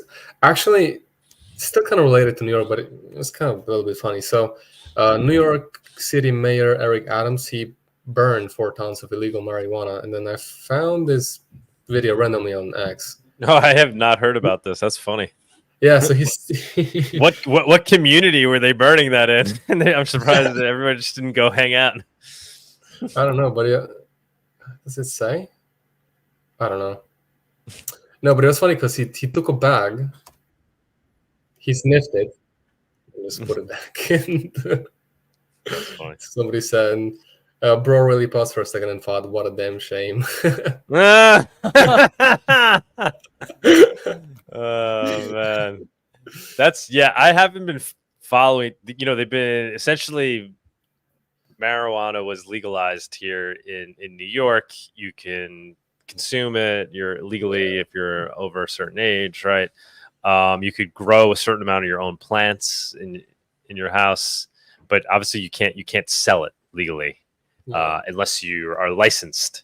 And so there's been this like gray period where everybody just tried to sell it because the licensing wasn't figured out yet. They hadn't launched.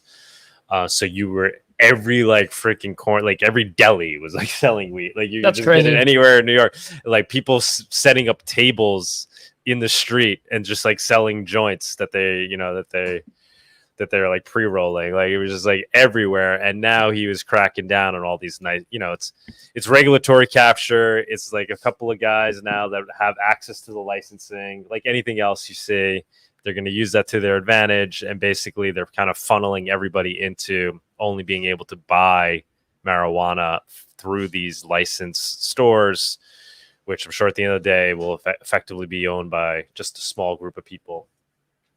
But yeah, that's what's going on in New York right now. Yeah, with regards to weed. So they've been burning all the weed up from the non-licensed shops and stuff. So I guess he wasn't around you, because 4 tons, you would smell it for sure. I'm surprised Everyone's I gonna haven't get high seen, from the weed burning. What's that? Everyone's gonna get high from the weed burning. I know. So I'm saying, what neighborhood is it in? We go throw a little mini Monerotopia over there. I'm interested to see if somebody on XMRbazaar starts posting a weed, perhaps a weed delivery business. Maybe that would be legal. Or you're buying or a joint rolling service, right? So you're not selling weed. You're just rolling it. You're just paying for the service of somebody who's rolling joints. So if you have that ability and you're in the New York area, you should post a listing. Somebody might reach out to you. Allegedly me, but I wouldn't do that. That's funny. Okay, but let's get into the actual news now. So we're going to discuss a little bit about Pavel Durov. I think he's the CEO of Telegram app, and he's a Russian-born billionaire, and he went back to France, and then he got arrested. And he got arrested because essentially his platform, which is Telegram, is not doing enough to counteract stuff as drug trafficking, organized crime, and whatever else people use it for. And yeah, it's been an interesting situation. So let's see. I have this article. So the United Arab Emirates actually said that they're closely following the case of Pavel Durov, and they're asking France for consular access. They said, if I can find the quote, caring for our citizens, preserving their interests, following up on their affairs, and providing them with all aspects of care are a top priority of the UAE. So we'll see what's going to happen with Pavel, but it's an interesting case. Also, so French President Emmanuel Macron, after the arrest of Durov, said that France is deeply committed to freedom of expression and communication, which I'm not sure how true is that. Then, so we discussed a little bit about Brazil and X. So X is now banned in Brazil, and the VPN is a tool for criminals. If you are going to use X in Brazil, or if you try to use a VPN to access X, then the fine will be $8,874 a day. And Elon Musk retweeted a post about it, and he said that the oppressive regime in Brazil is so afraid of the people learning the truth that they will bankrupt anyone who tries. And then we have an article from Time. Brazil blocks Musk's X after company refuses to comply amid feud with judge. So Brazil started blocking Elon Musk's social media platform X early Saturday, making it largely inaccessible on both the web and through its mobile app after the company refused to comply with a judge's order. Essentially, X missed a deadline imposed by Supreme Court Justice Alexandre de Moraes to name a legal representative in Brazil, triggering the suspension. So to block X, Brazil's telecommunications regulator, Anatel, told internet service providers to suspend users' access to the social media platform. So as of Saturday at midnight local time, major operators began doing so. De Moraes said warned Musk on Wednesday night that X could be blocked in Brazil if he failed to comply with his order to name a representative and establish a 24-hour deadline. Yeah, he also said that Elon Musk showed his disrespect for Brazilian sovereignty and, in particular, for the judiciary, setting himself up as a true supranational entity and immune to the laws of each country.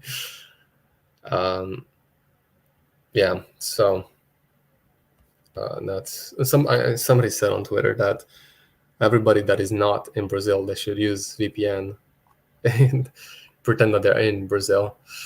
Yeah, and also the the odd 8,800 figure comes from a set fine of 50,000 reais, and that's what it comes to dollars, because also people are talking about why is it 8,800 something.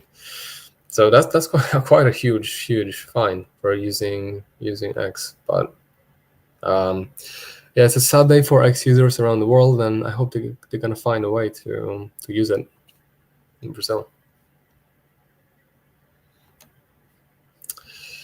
Then this was cool. So we have our first Monero-based Airbnb rental going on XMRbazaar. Somebody wrote on XMRbazaar, "Hello, my name is Hans. He's a digital nomad, currently located in the Midwest. He wants to spend 6 months, September, February, summer preferably warm. I'm looking for an apartment or budget furnished room to rent." So he's a freelance music producer. He works from home and coffee shops.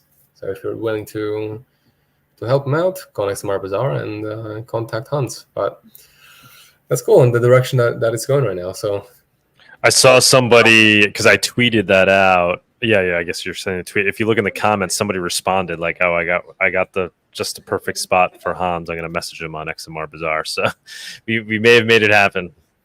Oh, cool. Yeah. Oh, that's awesome. Yeah. Militia Joan Hart. I have a perfect spot for Hans. That's cool. Yeah, I was looking the way Hans I don't think he used on XMRbazaar. We actually have a form dedicated just for purposes of renting out stuff or requesting somebody to rent you something. So it's built for that. I don't know if he used that form, but yeah, guys, this is how we get it going. If you're open to somebody couch surfing, crashing on your couch for Monero, or you have a place you can rent out potentially, just put it up on XMRbazaar. Somebody might not reach out tomorrow, but eventually, as the network effect builds on XMRbazaar, people will reach out. I saw somebody else also then posting that they had attempted to kind of start an Airbnb for Monero a year or so ago. I had seen it. I forget what it's called. It's in the comments there, but he stopped pursuing it because he wasn't getting responses or whatever. Nobody's really reaching out to him. I mean, that's part of the struggle, right? That's why we got to build a network effect. That's what I'm trying to bring everybody to one place, one platform, where it could just be the trust and reputation platform, and then people will find each other for these things. So rather than trying to bifurcate it and you have one app just for Airbnb, XMR stuff. I mean, eventually that could make sense, right? But it's like the internet itself in the early days. Craigslist was, if you think of all the startups that have effectively grew out of Craigslist, all those things were first being done on Craigslist. Like Airbnb first existed on Craigslist before somebody went on and built an Airbnb. It was already happening organically on Craigslist. And you had a network effect there of internet users that were just trying to do peer-to-peer stuff. That's what we got to do in the Monero. We can't separate ourselves because the network isn't large enough. So I think that's why it's important in the early days I know centralization sounds like a bad thing, but get everybody in one place so we can build out this global economy. You'll still, you're going to be protected in terms of your privacy, whatever. The platform doesn't take any transaction fees. It barely takes any data. It doesn't take any data of yours. I mean, whatever you put on there publicly is what gets out there, and all transactions are peer-to-peer. But the power of it is there could be some dude in Germany that has a spare room that puts it up for Monero, and me in New York can see it, and next thing you know, I'm renting out his room, and we found each other. And so I as always, keep putting out this message. Use it. Just use it, guys.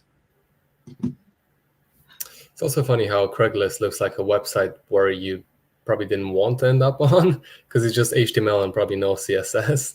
Like it just looks like a website from early 2000s, but a lot of people are still using it.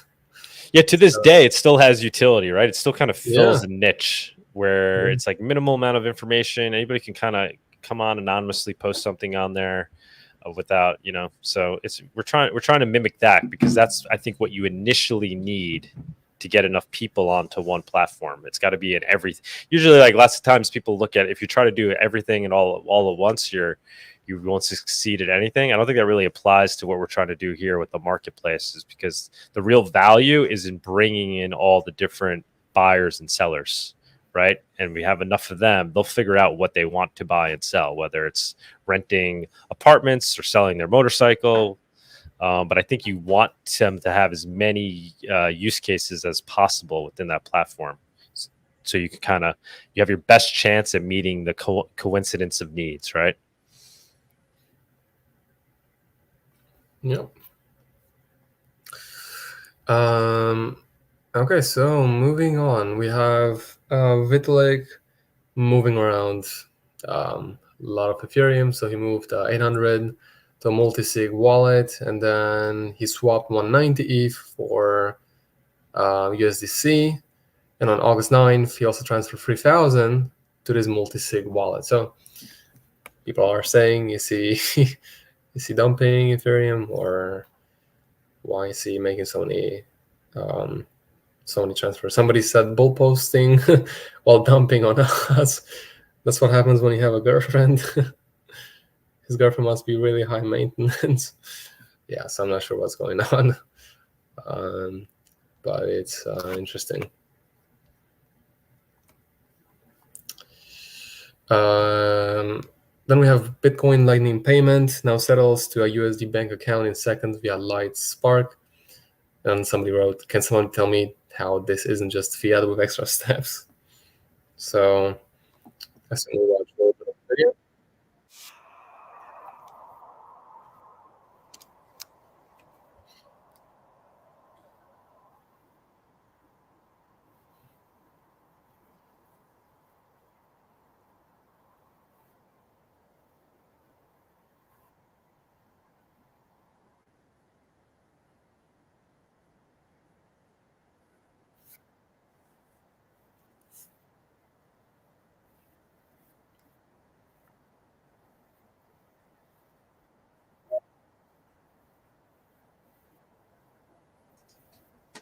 Tony, is there sound to this? Because we can't hear sound.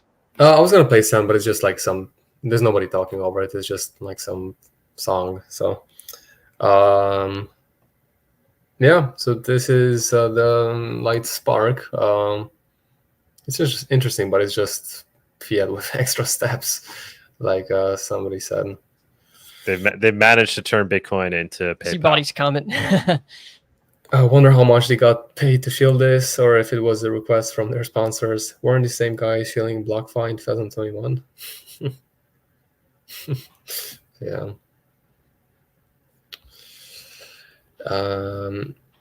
Then we actually have, let's see.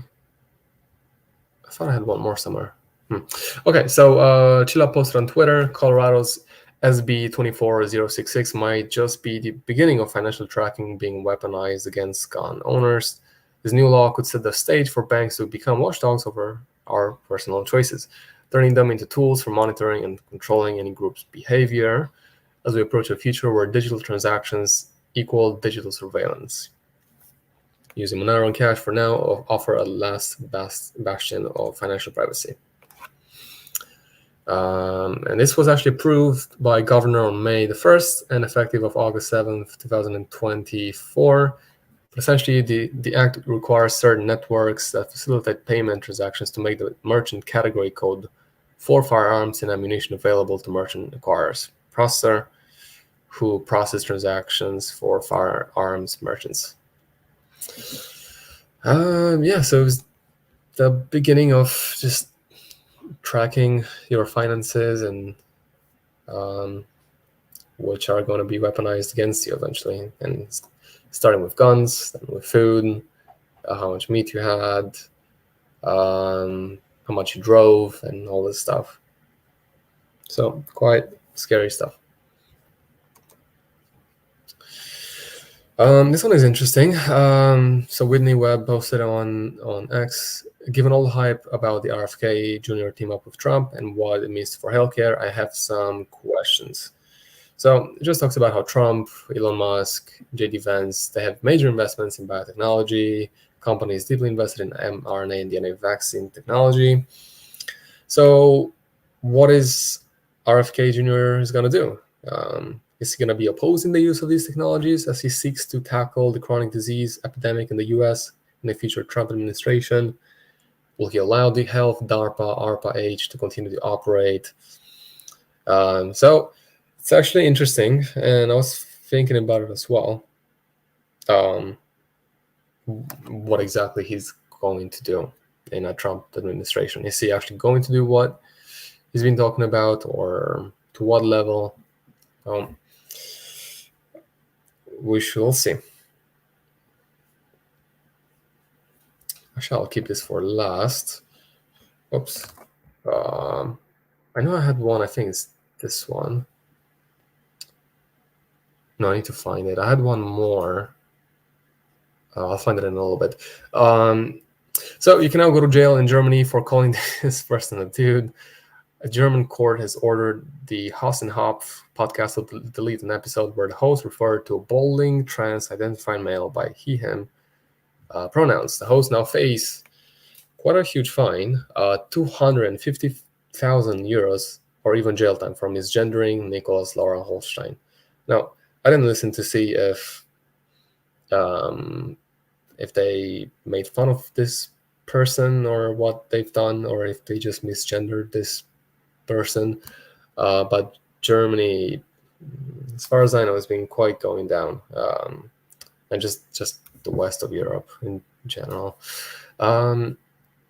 Yeah, so UK with all their rules, and Germany, it's quite bad. And then, so talk about this, and then I had one more article which is interesting that I'll need to go back and find. But this one is it's a final report. If you're interested in knowing the implications of the 10-block lock in the Monero protocol, CipherStacks has written a report for the current protocol and also for FCMP. So you can go on GitHub and then download the final PDF and look into it. Now, I have one more. I'm going to stop sharing my screen for 1 second. We're trying to get Sarang to come to Monerotopia as well. Nice. Has he been last year? Yeah. Sunita, was he there? He was there in Miami. He was in Miami last year? So. Or was he remote last year? Oh, he was remote last year. Trying to get him to come in person this year. Nice. Oh, okay. So I found the last thing. What was his pay? I honestly kind of missed this. So was that on the 20-minute block time? What was that paper? Yeah, so there's a report just analyzing the 10-block lock. I haven't read through it yet. I only saw it just this morning. Oh, that's, as I always say, I think that's, Monero's kind of biggest flaw is its lock time, which you haven't really. That and synchronization, those two things are the biggest drawbacks. So curious to see what he said there. All right, yeah, let's move it along because we got Brazilian Rhapsody that wants to jump up and give us the. Do you have one more news article, Tony? Local take on what's going on down there. Yeah, so just one more thing, and then we'll go to the next part. It's from Chile on X. So, ban scan number of CCTV cameras will only increase. This is a post from WikiLeaks on August 30th, and somebody said we're all being treated like suspects in a digital police lineup with our photos taken for repeated identity checks, often without us even realizing it. And just some statistics that on China, 1 CCTV camera for every 2 citizens, USA, 1 camera for 6.6, UK, 1 for 13.4, Germany, 1 for 16, Japan, 1 for every 25 citizens. I guess eventually it's going to be 1 for each citizen, which is quite a lot of cameras. But yeah, it's a long video, but this is essentially what it's about. Just them installing more cameras, tracking the citizens using AI and identifying them. And actually, I think I mentioned this one time, but they've done an experiment in China. They told someone to just try to get lost, and they found them in 5 minutes. So, of the cameras. So it's probably only going to get worse. But okay, guys. So this was the news section. Thank you for joining us. And again, if you haven't gotten your tickets, code Tony24 or Tux coming soon. Use either or, and hopefully we'll see you there. Thanks, Tony. Thanks, Tony. Great job, man. Thank you, guys. All right, let's run the viewers on stage segment. You got it, Tux? Yep, we'll do that. I We'll love it, Tux. Right? It's like my co-pilot right here. Okay, let's do it. It's the Viewers on Stage segment. It's that time where we invite you, the viewers, up on stage to comment on anything you've heard so far today, ask the guest a question, or maybe talk about one of the news topics. Come on down. All right, we're bringing up Brazilian Rhapsody, who wanted to talk about the Twitter situation. How's it going? Okay, did you hear me? We hear you now. I hear you, yes. Okay. So, well, we are in a quite scary situation here. I have just a couple of minutes, sorry, because I have another, I have to go to another place. So I have just a couple of minutes and I will see the comments later. Okay. Well, the situation here is a nightmare. Well, some years ago, I participated in these viewers on stage, and I told about the CBDC that is growing here in Brazil, and the CBDC growing here in Brazil has a close relationship with this. In fact, we have a situation that as the current leaders in Brazil, they do not have popular approval. They have to shut up everyone. And so we have no option to talk. And X, Twitter, was one option that we had here, and we could organize like movements and so on.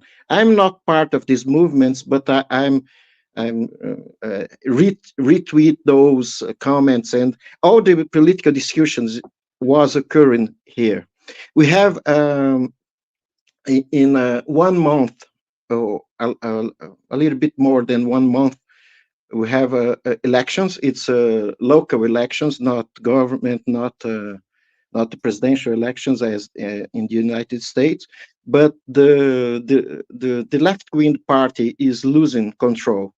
So, but now they have the control of the bureaucracy. And what I want to share to you is that you may think about Brazil as a banana republic. In the past, we were, in a way, a banana republic. But now, what is occurring here is not of this kind. It's a little bit odd, but it's a judiciary harassment on everyone that can occur and still is occurring in several parts of the world. And it can occur in the United States, but you have a stronger institution, but it can occur in the future. It can occur in any European country. Anyone that has the separation of the states, if you put the higher court with so much power and no one can be against them, and when you have like a close relationship between the current government and the judiciary court, there is nothing that the third power, the legislative power, can do. And this is what is occurring here. It's a nightmare. I'm really scared. It's really, I cannot say, it was very hard to find a VPN here. In the beginning, they start to the App Store from Apple was the first to comply, and they simply shut up any VPN here. I am aware of the things. I have F-Droid and so on, so I know ways to get around. I use Tor sometimes, so I can manage, but most people do not have these skills in order to overcome. And they will be like, in a couple of months, will be like the Chinese people. It's really a nightmare. And what I want to talk is that it's like I want to prevent you from this nightmare. Is a a current nightmare, a nightmare of this new world. This dystopia is occurring here before in Brazil. Brazil is like experiment. When we try to use the CBDCs before, try to use this conjugation between the judiciary and the government in a very, very particular way. And this is a flaw of our democratic system. In fact, the word democracy is completely misleading. We are in the Democratic Republic of North Korea now. It's really, I cannot understand what's happening. But there is some minor movements. Some media is still posting on X, but the main media is not posting anymore, and it's supporting this because nowadays the media here is supported by the government. They receive direct funds. They do not receive money from from people who pay. Can you just back up for a second? I apologize if you I was checking something when you were speaking for a minute. What was the story behind the reason why they're trying to censor people from using X to begin with? What's the official story? Yes, the official story is that Elon Musk is not attending a Supreme Court order. In fact, not a Supreme Court order. We have one judge that has a power over the 12 of the 11 justice here. So it has an unimaginable power, and the other ones are accomplices or are afraid. And afraid for their lives in a certain sense. But what was why did the order come down? What was the the order come down because these justice sent an order to eliminate accounts in Twitter. So political and journalists and other dissident accounts. Complete account. So some of them, in fact, they had a previous judicial harassment, and some of them are in exile in United States now and in Europe. So and even after that, they are suffering because they cannot communicate with the people in Brazil. Some people here have 2 millions, 3 millions. People that follow 2 million followers or 3 million followers. They were at the top in the country, but nowadays they cannot connect with the people. Sometimes they do a walk around, create a new account, and so on. But every time the account blows up. So what's happening here is that this order is for all the media. So Facebook, so Google, YouTube, and so on. Every one of them, they accept, but X start to do not comply because this order is illegal in Brazil. We have what's called free speech. we have a Marco Some form of it. You have some form of free speech there. I mean, yeah. We have the fact is that we have the law to protect us, but the law does not protect us from dictatorship. And a dictator, the etymology of a dictator was one in the Roman Empire, was someone from the judiciary that take care of the Roman Republic, while there was a misleading with the emperor or so on. So we have a dictatorship in an etymological sense. But the problem is that our Marco Civil, the civil mark, is a regulatory act. It prohibits explicitly that no one can have his account or her account disappeared on a social media.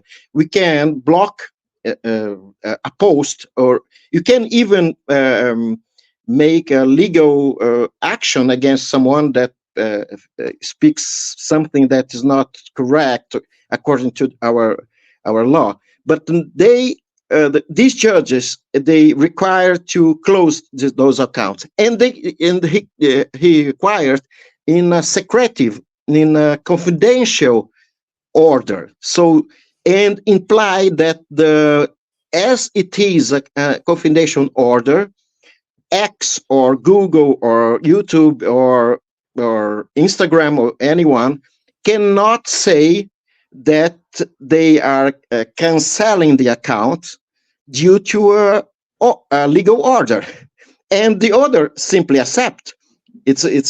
So Google simply close a lot of accounts here.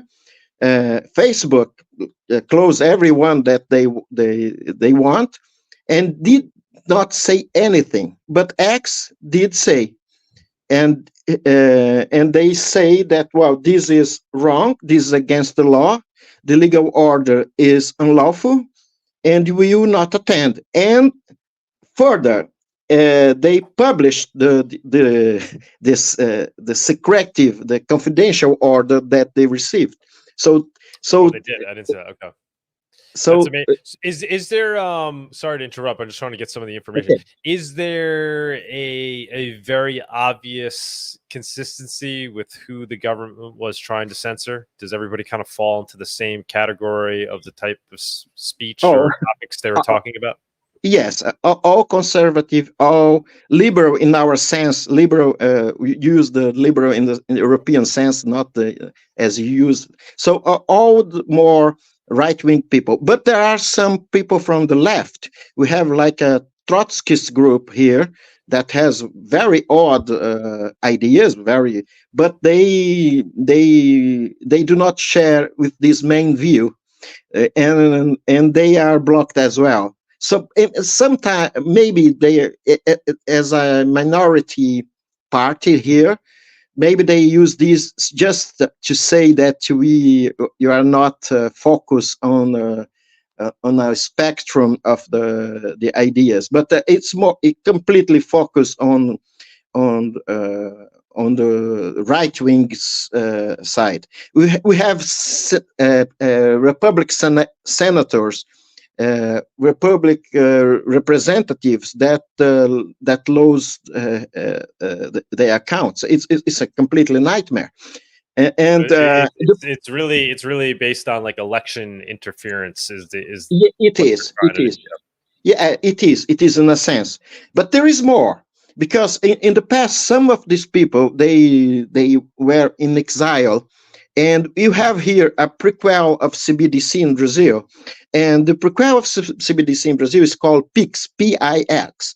And the PIX is a very fast and very useful way to send money from one account to another account.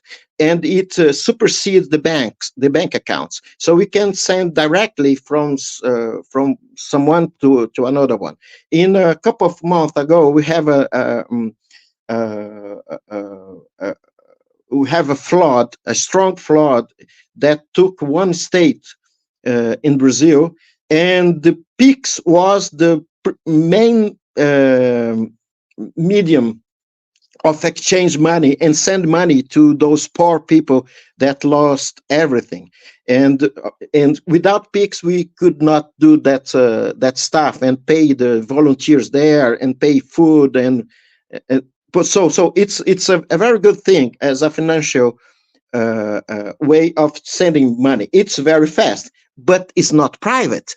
And what has happened there is that some people that are in exile, a journalist that is living now in Orlando, had a very strong issue because he left Brazil without money, and his daughter has a very bad condition, disease condition, and ask for support.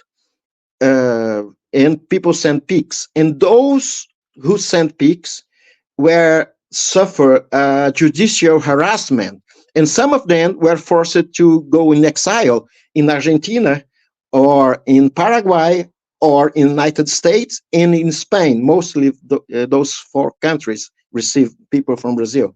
So we are in a very strange situation where the technology is going against us. How effective is this ban? Are most people obliging by it? Is it, you know, people, do a lot of people have access to VPNs? I've seen people are advising people not to use VPNs because they could still be easily identified and they get in trouble. What is the actual real world implications of this? Well, it depends. In my world, in my family, I could advise them, and I can get around with the Tor alternatives, VPNs, free VPNs, and so on. But this is Brazil is not a very rich people in average. So most people will not have a clue. They do not have a clue what's happening. Even my colleagues who have a higher degree and have a postgraduate course, they simply they do not go to the social media, and they watch TV sometimes, and they simply do not notice that this nightmare, this dystopia is happening.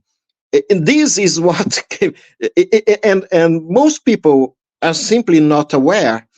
And I believe it's like Venezuela.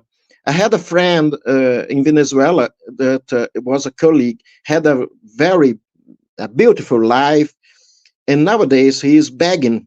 He's a professor, university professor, and now he's begging for survival. It's a nightmare that nobody could think that this would occur in such a 10 years or so. And I'm really afraid that Brazil is larger than Venezuela, a lot larger, but it's occurring. And China is larger than Brazil in a sense, so, and occurred in the past. But I believe that as you have the Western values in a sense, and you have the structure, you have to fight against this, because once occur here, it's a breeze to occur in Canada. It's a breeze to occur in France. They are right at the verge of occurring there, on the brink of occurring such a nightmare. And I really pray. Oh, sorry. No, I get what you're saying. If it could happen in Brazil, it could happen anywhere. I mean, Brazil, tremendous population. How many people in Brazil currently use X? So you're saying it was it's very niche, right? It was just kind of like 25 million people. Right. And so it's more than 10% of the population, I would say. Still a lot. And so the average person in Brazil doesn't even know this kind of happened and doesn't really give a fuck. Like, do people? Is it mainstream news that this is happening? Does the average Joe in Brazil know that this happened, and do they care about it? I mean, if most people aren't on, what is kind of, obviously you're the most based Brazilian there among a collective few, but what's kind of the average Joe in Brazil, how they react? Well, I think we have the main media here. The main media is called Globo, GLOBO, and this media, it's completely captured by the government. They survive by the government fees. So they reporting on this? Sorry? Are they reporting on this? Is it a mainstream story? No. They are making fun of this situation, but they survive. They are span of attention depends on X in a sense, because all the journalists, they posted a lot, and all these commitments are all the political action occurred in the past in X. It's not the strongest social media. They have all the discussion occurs there and transports to other media. Well, apart from this, there is these kind of big brothers and kind of social situations like artists' lives and so on. The journalists, politics, artists, they all need, in a sense, the X in order to enter a new debate. What I see is that we have two great journals in São Paulo, the most important journals.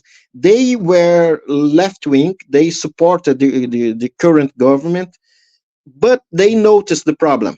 The main one, the Folha de São Paulo, accept a series of news from Glenn Greenwald that did a very, very good job on reporting and do a very good journalist point of view. He is far from left here, but and he was responsible for the situation that lead to our current president to be on his position, because he was against his opponents in the past.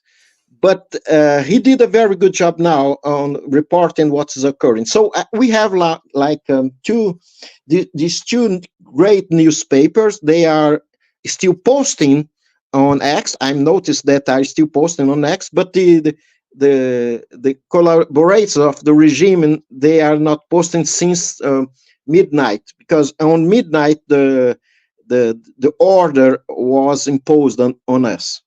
I have friends. This was just last night. Yes. So we have 14 hours of banned X in Brazil.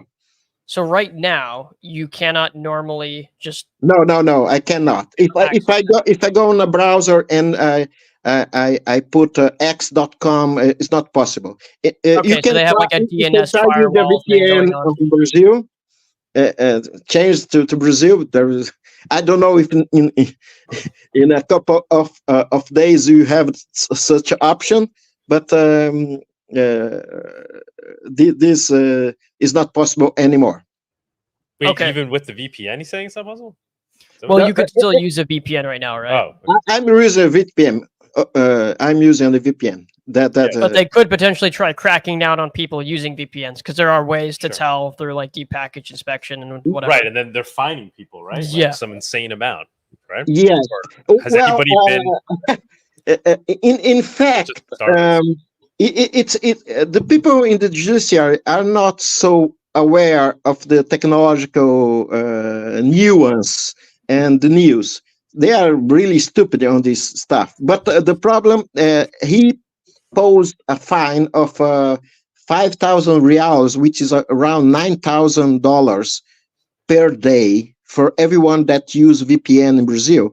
But he took back a bit and he said, no, because I believe it's completely stupid. But I believe someone say, and he retreated a bit and said, no, just if you use VPN to work around and go on X. That's defined it, but it's stupid anyway. Oh, initially he was just going after everybody that was using a VPN.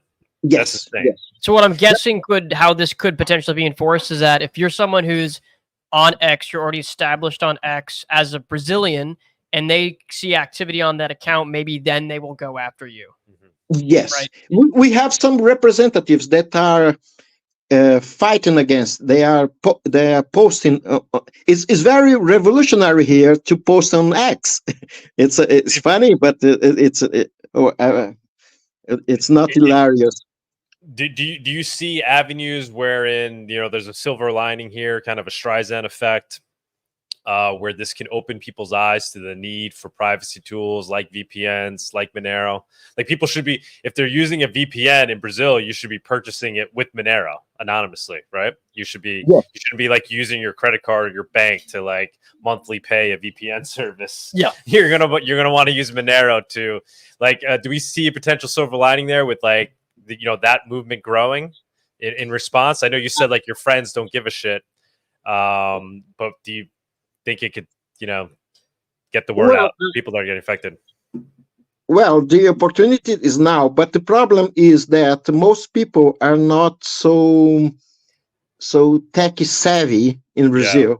So when I try to to do my educational approach, there is also the point of the scanning the blockchain in Monero and so on. There is some people here that do the evangelization on Bitcoin, but they do not know the issues, because it's just the Bitcoin maybe is just the last mile of the trap, because but people can go there.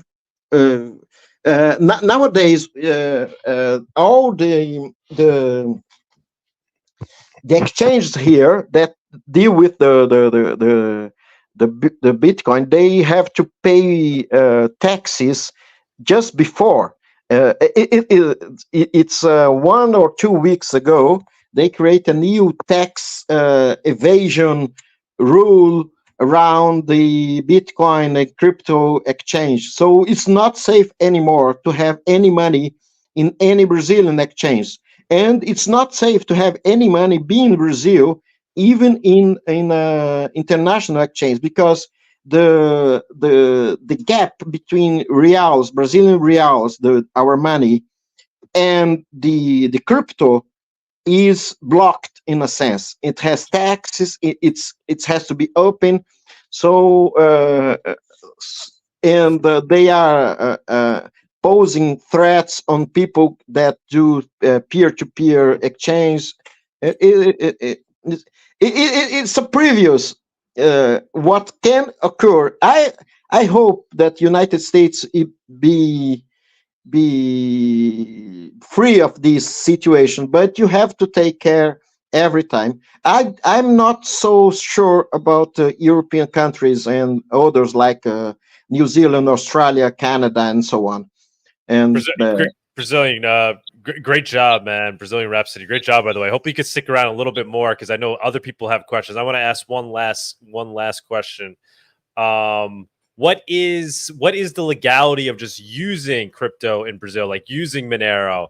Are you legally allowed to, accept Monero for selling goods and services in any city in Brazil? Is it just something that's never been made illegal or officially illegal in any way? It just hasn't been confronted, or are there actually rules on the books with regards to the usage of crypto? And my second question is there any like Monero usage that's happening there in Brazil that you know of? Well, about the first question, I'm not a lawyer or a barrister, but it's illegal to use crypto here, yes. But the KYC rules are increasing every day, and they are imposing. And our central bank is the main. It's not a legal ground; it's a regulatory ground, and they are imposing KYC as like there is no way to go around and avoiding this. So, and about using of Monero, there are some groups here, and I know of them. They use a bit, but it's they use like I do, possibly, to buy a VPN or to buy some service like a second phone or something like that. But these are minor applications. It's been more difficult to find people to exchange Monero here, and even about Bitcoin, the peer-to-peer is really afraid. It's like a dystopia, and it's coming. It came very, very fast. 2 years ago, I would think, oh, it's not good. It's going on the wrong direction, but I would not think that this would go so fast in this situation. It's installed techno autocracy here, in a sense. And I know I said last question. What is the currency situation over there in Brazil? Like obviously in Argentina, everybody follows that very closely. We know that it's very much failing in real time. Already has failed. Fiat's been failing live in front of our eyes for like 15 years over there, and that's pushing people into alternative currencies like Monero out of a real need. is there any potential for something like that to happen in Brazil, or there really isn't as much demand over there, and people are just kind of getting, more easily corralled into the dystopia of fiat and not looking to leave? Well, the situation in Brazil, we have comparing to Argentina. I'm very happy to what's happening now there, but it's a breeze to change the weather. The question: Brazil is a very huge country and a very rich country in a sense. Our money is stable in a certain sense. Now, I believe after this Elon Musk going after not only on X, is an interesting part of it. These judge that he imposed a fine, or he took all the bank accounts of Starlink that has not to do with X, just because Elon Musk is on both companies. And Starlink is quite important in Brazil. It's 2,500 people in the region inside Brazil that has no options to accessing internet. So Starlink is quite important. So they do not have any money in Brazil, and nobody can pay Starlink for the service in Brazil now. It's funny. But about the situation in Brazil, you have to notice the comparison with Argentina. A state like São Paulo, if you took the capital state and all the surrounding, just the interior part of São Paulo has an economy that is larger than the rural Argentina. So Brazil is a lot larger, and it's like an elephant, and it's difficult to change in a sense. And for this reason, I sincerely do not know what will happen to Latin America in a sense in a few years. But what occurs here, it's what occurs in Latin America. But we go slowly. I do not know if I answer your question. Yeah, no, you did. And I guess now we'll let everybody else up on stage. I don't know if you could stick around. I know I'll have just 5 minutes to stay. In fact, I'm still late. I read late. All right. But, so let's bring everybody on stage. Anyone else wants to come up? Let me know. Just put a 1 in the private chat. I think assume everybody that's backstage is just right. I mean, Miss otherwise you really shouldn't be hanging out backstage unless you want to come up. on. Yeah, I mean, obviously, if you're Mr. Rhapsody, sir, could you comment on the political opinion differences between the southern and the northern Brazilians? Because it's basically two different countries on their take on these events.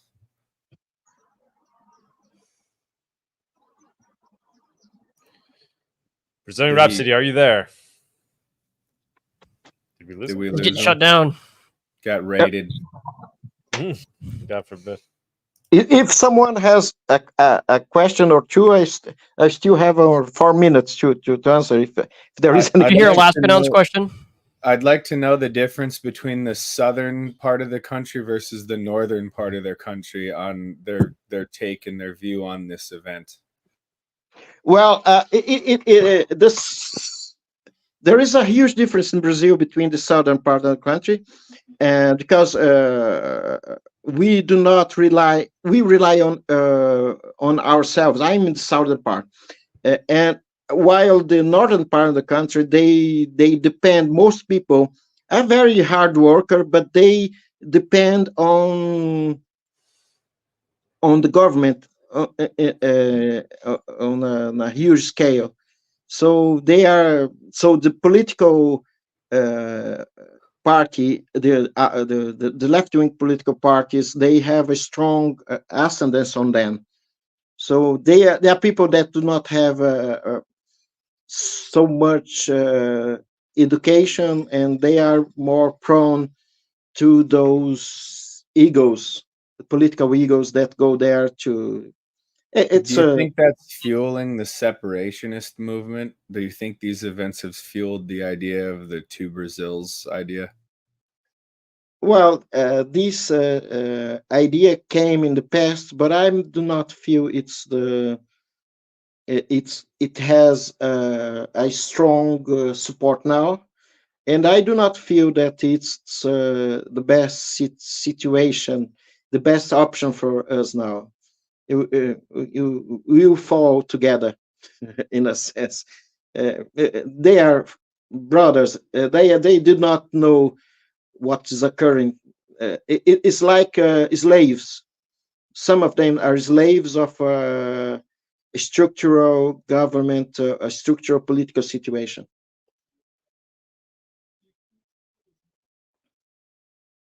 Hey guys, you're just chiming in. We have two super chats I want to get out there. Oh my beloved tipped $1. Get on Dread for true free speech and to organize onion address. So go ahead, you guys can check out that onion address.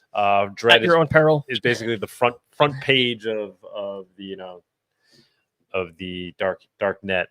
And then we got another tip. This is in continuation of what we were talking about before, trying to start a game. Hayden had tipped earlier saying he wanted to do a game where you kind of fill in the blanks, Monero because. So he sent in a $30 tip, which will be the award for anybody who wins this competition. Game from before. Finish the T-shirt. Monero because, e.g., for example, Monero because people love buying crack on the internet. All right, that would be an example of a T-shirt. Phrase. Submit along. So submit your best Monero because T-shirt phrase. Use XMR chat to do so. Submit it along with your XMR address, so we can send you the prize if you win. And he's requesting that Bawdy or Alaska judge because they are very based, and I fully agree with that. They could be the judges of this contest. So guys, send it in. Right now we have 0 contestants, so your odds are pretty good at winning. Let's see who has the best Monero because T-shirt phrase for $30 of XMR. Alaska, you could throw out an example, but you can't compete here since you'll be a judge. I know you're dying to throw one out there. I'm worried that my take might not be like printable in half the countries of the world. Monero because hookers are the oldest profession. That's the only reason he made you the judge, because you're too powerful. You can't compete. Shortwave server to tip to 25 cents. By the way, Doug, Brazil inflation is 4.4%. All right, so not super crazy. Yeah, in the last year, I think it's down versus the dollar by like 25% or something like that, and the dollar is down versus gold by 20% or something like that. So it's not doing great. I'll leave the super chat up here just so people know to participate. Guys, send them in. Your Monero because you can win up to $25. To be clear, they have to send in a super chat, an XMR chat. Yes. With their XMR address. Or alternatively, people can set up an about the Brazilian story right now is if this doesn't solidify the ignore the rulings and just do whatever you're gonna do, like philosophy, I don't know what does. Right? Because you have a bunch of just random bureaucrats acting like dictators, and then some people just do whatever they want anyway, and it's highly successful for them, and the people who comply are being punished. And for anybody who doesn't follow Louis Rossmann, shame on you, but Louis Rossmann has this take about piracy being validated by the abuse of the customers that pay. So, for example, if you want to watch a movie in 4K, you could torrent it. But if you want to watch a movie in 4K, you can rent it for an exorbitant amount of money and then hope that it works across your internet connection. And then you have to submit all of your data and then probably get all of your credit card information leaked onto the dark web and all this other stuff. The moral of the story is piracy is almost a moral imperative, right? If you're not pirating your movies, you're just supporting a bunch of like Hollywood pedos. So XMR. Well, I was talking about this earlier. Hollywood It's like Studios. backwards, because if you pirate, you actually get a better. If you get the content for free, you actually have a better experience than if you pay Mhm. for it, which is like Yeah. kind of backwards. Wait, Alaska right? was just going to finish his Monero because line, I think. Well, There you go. There you go. Monero because Hollywood is made up of a bunch of pedophiles or something like that. Like, I just think though that like if you extrapolate that to these events that are happening in Brazil, obeying the government is tantamount to suicide at this point. You're cutting yourself off from the rest of the world. You're cutting yourself off from the free market. You're cutting yourself off from any ability to even affect change, right? And one of the reasons why I was asking about the southern Brazil versus northern Brazil, southern Brazil is, as far as I can tell, I mean, I don't live there, but they're basically governed by a population of people who feel completely different about everything than they do. I mean, they're almost exclusively like white European stock being governed by, you know, the population of the North is, you know, much more indigenous or like a blending of a lot of different origins, but they tend to lean very, very far to the left relative to the people in the South. They tend to be highly dependent on government versus the South.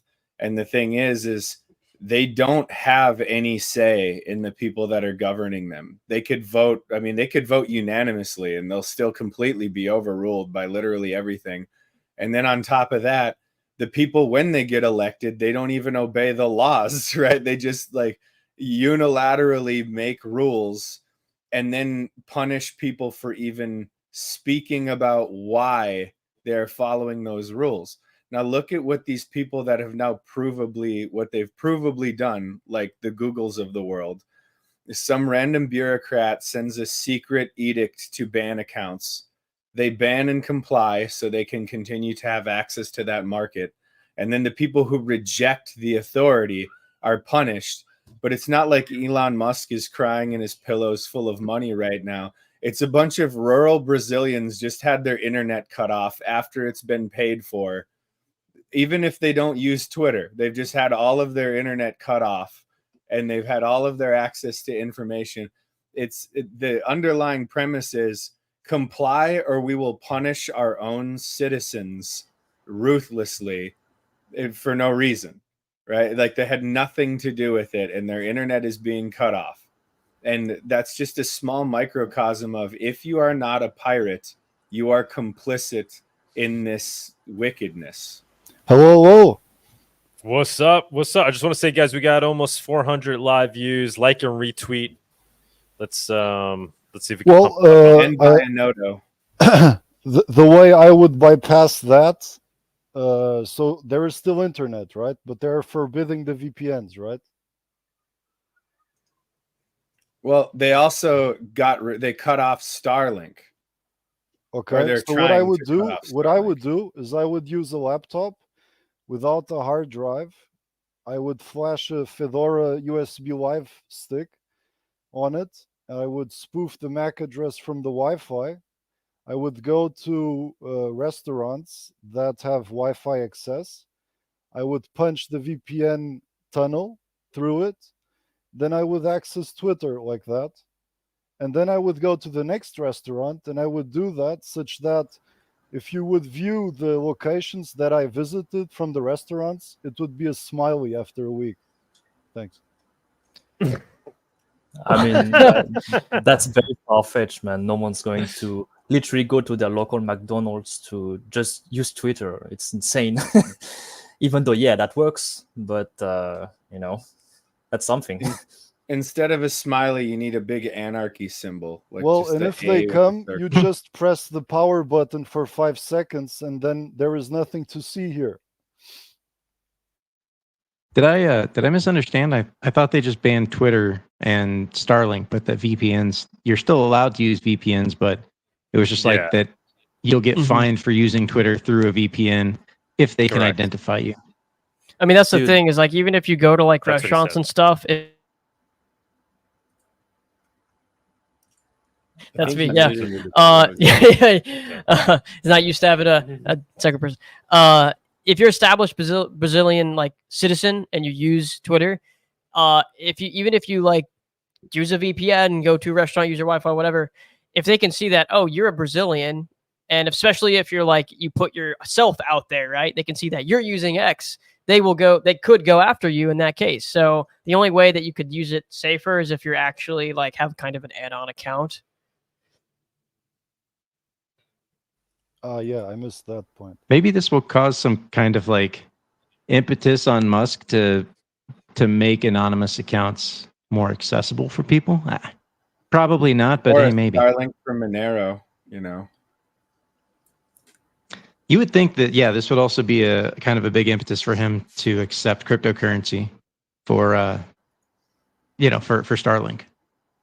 I think you guys need to read between the lines here. I don't think they are going to look at, okay, this citizen here just used this VPN and he accessed Twitter with it. They're just going to look at, oh, this guy used the VPN. End of the story. I doubt they will even prosecute people for both conditions, right? I think they will just outright start or at least to try to ban VPNs like afterward. I'm pretty sure this is the direction they're going for. And yeah, it's turning into a dictatorship, clearly. Just I like don't China. think that's so likely. Brazil is a huge country and there are business-to-business VPN connections and you can set them up yourself. I think that Taksuda was right on point that they're just going to find people and locate them and then, you went on Twitter anyway, so we're going to find you. Well, and I think they're that really was motivated Nihilist, people when it comes to money and fines and bribes and stuff. Nihilist, that was you that was just talking about banning VPNs, but I would remind you that most VPNs are actually a crucial source for data mining for governments right now. Banning VPNs would just steer people towards things like Tor. VPNs are very, very important for them to track different kinds of activities because people are compartmentalizing themselves. People are, all you've done is you've made a more vulnerable corporation be the man in the middle for all of your traffic. And so it actually makes surveillance easier in a lot of cases. Yeah, there's a lot of VPNs that we have a lot of reasons to trust them. Like, like Bawdy was saying, IVPN, Mulvad, there's a lot of evidence that they're legit. But at the same time, most VPNs are consolidated in a handful of a small number of companies that are giving all of that data to the appropriate authorities. You're basically paying for ad agencies to not have your data in exchange for the government to have your data and then a $3 a month charge or whatever it is. So VPNs are very good for the government right now in aggregate. It's a good point, yeah. But I think the most, realistic scenario what's going to happen is the Brazilian government will just start to send bribes to those VPN companies to snitch on whoever uses X through their service. But also, like, I forgot what I was going to say. But outright banning VPNs, it's like the beginning of a dictatorship. Like you allow only certain types of connections to services, only government approved servers, let's say. Yeah, dictatorship is coming.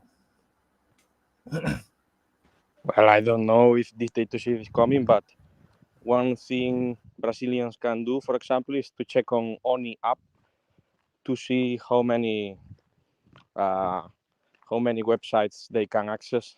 It's automatic checks to make a statistic about censorship, and I think it's mostly because they want to avoid political contagion by November election. That's all. But the thing they are talking about surveilling VPN users, and I think we must wait to see that. But I think it's just a political contagion to debate here. But I don't know. Maybe they should implement. I think the most easy for Brazilians is just to buy an anonymous SIM card and try to make whatever they can. But I don't think that's enough. But because you still need to access Twitter through an internet connection anyway. So and another question, excuse me, before I finish, because I have like 5% battery. Another question I have is, what is the place now for Facebook and all the other satellites around the Democrat propaganda apparatus on the technology sector? Because where I live, Facebook was and is mostly used for Bushim's propaganda, advertising, different Bushims of different locations and so on. But if you have not things like LinkedIn, all the Bushims are moving their corporate propaganda to LinkedIn. So, and angels investors and all these platforms. So I think they are becoming like very clear expressions of political propaganda on internet, and probably X or Twitter in the future will fight again in this thing. So here's the thing, man. I think the strategy here, though, is it's a disruption technique. The strategy isn't to make people stop talking entirely. It's a roadblock. So in other words, if you're advancing some kind of change, in this case, tyranny, if you're making an advancement on tyranny, like the gentleman suggested, maybe it's to try to implement CBDCs, right? Or whatever they're doing. The strategy isn't to completely disrupt the communication. The strategy is to do it enough to entrench your new tyranny into a normalcy bias. Like if I was doing what they're doing, like if I was, working for some department, some government agency where the goal was to push something through, and I engaged in one of these techniques, you're not expecting it to work long term. You just need to make it last long enough for whatever change you're trying to implement to become entrenched and become the new normal. Then if people start talking again, it doesn't matter because it's there, it's in place, people are used to it, right? So one of the things that you might do if you're trying to just ban several accounts temporarily, so they'll get banned, they'll lose their 2 million followers, they'll come back, they'll have like a small resurgence. A lot of people who forgot about them will never come back. So maybe you've disrupted it a little bit in that sense. But the idea is to get them to stop talking about whatever they were talking about long enough to make it the new reality, right? You convince people, all right, put aside your concerns about tyranny for 2 weeks to slow the spread and everything's going to go. And you try to entrench as many of the newfound tyrannies into the normalcy bias as you possibly can. Well, Facebook would play into that in the sense that if people migrate these conversations over to Facebook, you have disrupted the conversation, and hopefully you can do it for about 2.5 to 3.5 weeks, which allows you to create the new normalcy bias. Then there's a new thing that everybody's talking about, a new tyranny that people are trying to resist, and they're used to the old one and they just leave it be. That's probably what's going on here. That's just from previous experience. I don't have any like special intel or whatever. But just because I think on the business level, Facebook is dying rapidly because it's just another tool for the status apparatus to control the narrative and all those things, especially on this event on November and so on. So yes, I agree with you. Yes. The reality also is that any business can be a proxy for any government to act on their behalf. So if a government wants to censor something, they can just go and knock on someone's door, some business owner's door, and say, hey, please censor this for me. And in the case of X, well, when they refuse, then you see what can happen. They panic and try to block the service altogether. But yeah, that's the reality we're living in. And I would suggest people that are facing the Twitter blockage to consider Fediverse alternatives. There is an alternative to Twitter called Mastodon that's decentralized in nature. Anyone can run a node or a server himself and federate with other instances to basically have this censorship resistance. And I really advise people to explore the Fediverse, what they have to offer. You know, there's something else here in a more general sense to think about. And at the risk of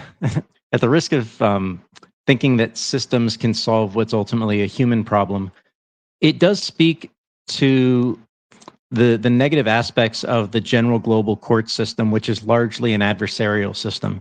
In other words, it means that to actually bring an action against someone, you need to have two parties who are adversarial, one who's the plaintiff bringing the accusation, and then the defendant.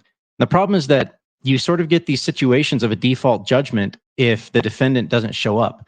And this kind of stuff is used, it's called suppression of, they call it anti-SLAPP, and I can't remember what SLAPP stands for, but it's effectively when a SLAPP is when a bigger entity, a much larger entity, brings a bunch of frivolous suits against a smaller entity to basically suppress their speech. And effectively what's happened now, Twitter is obviously not a small entity, but it shouldn't be the case that you go into court, that an adversary can come into court, make an accusation against you, and then that the judge only has to consider what's been brought by the plaintiff, even if the defendant shows up. It should have to be balanced in the general knowledge and set of knowledge and conventions that's known about society, and not solely what's brought into court, at least at early stages. Like, I guess, and that's sort of like a brainstorming idea more than it is like a direct proposition of how the quote unquote system should be. But in any kind of system, even anarchy, we're going to have courts, and there's going to need to be ways to resolve things. But the nature of the adversarial court system that we have now is a lopsided system that provides for a lot of gaming by much larger lopsided entities. And probably this problem would have still existed in Brazil even if the system was different, because the problem is a human problem, not a system problem. But it is an illustration of the ways in which not showing up for court as the defendant results in a default judgment for the plaintiff, which is, I think, problematic at best. I don't know if that made sense to anybody. But well, actually, I was about to ask you literally almost the exact same topic, but in the light of an additional concern, which is we're approaching like an exponential growth curve of there, just like there's a wealth gap, and the wealth gap trends to grow until some kind of like fundamental shift in the way economics is done or whatever. We've hit a stage where there's this massive intelligence gap where those who are technically proficient will be affected basically zero by all of these changes, right? So if you have some basic technical skills, you shouldn't have problem accessing Twitter. If you have more advanced technical skills, you shouldn't have a problem using Twitter. If you've maintained a good security threat model for your accessing the internet in general, you wouldn't even notice any of this stuff. But the common person is being placed further and further out of reach of even the most basic communication tools that more advanced users would have, with the exception of people who are willing to comply with the edicts of the tyrant might get additional access, or people who have more money might get additional access. But generally speaking, the competency and intelligence gaps that are forming in society, it's not even like a two-tiered system. It's like an Elysium versus, the Goy, or whatever you want to say. Like, it's there's people who have access to absolutely mind-blowing levels of power and influence when it comes to economic freedoms and, communication abilities and all of that. And now Brazil is almost like a case study in, if you are a normie with very little technical competence whatsoever, you have been locked in to certain elements of society that reflect a modern serfdom. And if you are a person who has technical competency, if you have like a higher intelligence, most of this stuff either won't affect you, or you're free to come and go from the country just generally. And so you're getting these brain drains where small groups of highly competent people are centralizing themselves into different locations outside of where the slave class are like carefully monitored and carefully manipulated. And wealth can be extracted into these like non-nation state corporate entities where everything is offshore in these bizarre jurisdictions. And even wrapping your head around like where money is and what is governing that money and your access to it. And it's the same with technology, where like if you have offshored yourself into like the Tor ecosystems or the Fediverse ecosystems, you know, like on one hand you're laughing because your paranoia was proven correct, but on the other hand you have further isolated yourself from anyone who would even have the slightest clue what you're talking about, right? So I spend a lot of my time trying to put a graphene phone in the hands of the normie, right? But at the same time, like most of them have literally never heard of Tor. They have no idea what it is. They wouldn't even begin to understand how to use it. And I can show them like how, or another thing is, F-Droid is like God tier app store stuff, right? It's amazing. But if you haven't been using Linux for a long time and you try to get somebody to understand like how to add a repository, how to vet the fact that it's like a legit repository, or another good example is like you download Cake Wallet and it kind of just like puts you on a good node, or you are your own node, or you like, but let's say, for example, you had to just have a different node, or most of these people would not have a clue how to access their own funds unless they've taken time to close that gap. And the gap that is forming between competent individuals and most of these people are perfectly competent in other areas, right? Like some of the best, equipment operators that I know, where nobody could ever compare to them in their ability in that area, they struggle to add a contact to their cell phone, right? But the tech gap is creating different strata of society and their access to freedom. And I was wondering what you think, like building that into your idea, Bawdy, about, well, I mean, all of the things that you were just talking about. Yeah, I mean that's a lot to, and that's a lot. Yeah, I'm not sure that it's a problem that can really be solved so easily. It's the problem is that society is becoming more, or really technology is becoming more and more complex, and the ways in which governments insidiously control their populations, even people who might otherwise be intelligent, like perhaps an equipment operator that you're talking about, or plenty of other people that spend their lives learning real skills in the real world, and they just don't have time to learn, okay, what's like I spent, and I'm sure you have too, years and years learning about security software and their benefits and their failings and where they're good and where they're not good and the misunderstandings, and that some of them are honeypots, and like the ordinary person doesn't have time to learn all that. So I mean, in some ways, it's like it's incumbent upon us to make the tools as easy as possible to use. In a lot of ways, it's difficult to see a different scenario than the stratification of society on the basis of your technical competency and perhaps your intellect as well. The corporate aspects of being able to sort of move your funds offshore and do all this creative stuff, it's like they've done a lot to lock that ecosystem down. Like if you've tried to start an offshore corporation in a low tax jurisdiction, you're going to find that there's a lot more new hurdles to surpass. There's a lot of stuff that you have to do, and there's a lot more KYC that goes into it, because they're effectively locking countries out of the banking system that don't comply. There's still countries that you can do it, but man, you're going to have a lot harder time getting banking access. And for as much as I hate to say it, like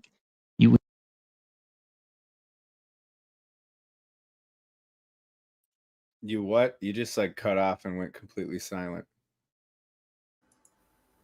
Bawdy's getting cancelled again. It would be an idea to sell X accounts for Monero. I don't know where, but just what a shitty place to lose Bawdy. Like it's hitting this crescendo of like.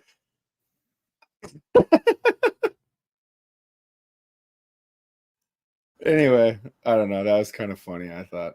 But I didn't mean to interrupt you. I just thought that was funny. But X accounts on XMRbazaar. I don't know if that's legal. That perhaps is illegal. I don't know. But selling X accounts for Monero. I don't think it's illegal to post things on your account on behalf of somebody else, though. I don't use X, so I don't know. But I think it's a good opportunity to tweet about it, like some nonsense. X got banned in Brazil because cryptography is scary again, and or something like that, and hyping Monero with that hype, perhaps. I mean, one thing that would be really interesting is if X would open up like some kind of API system or whatever, where they would allow you to just like pick accounts to follow on X and then auto-populate it into the available chats of some kind of Fediverse like Mastodon.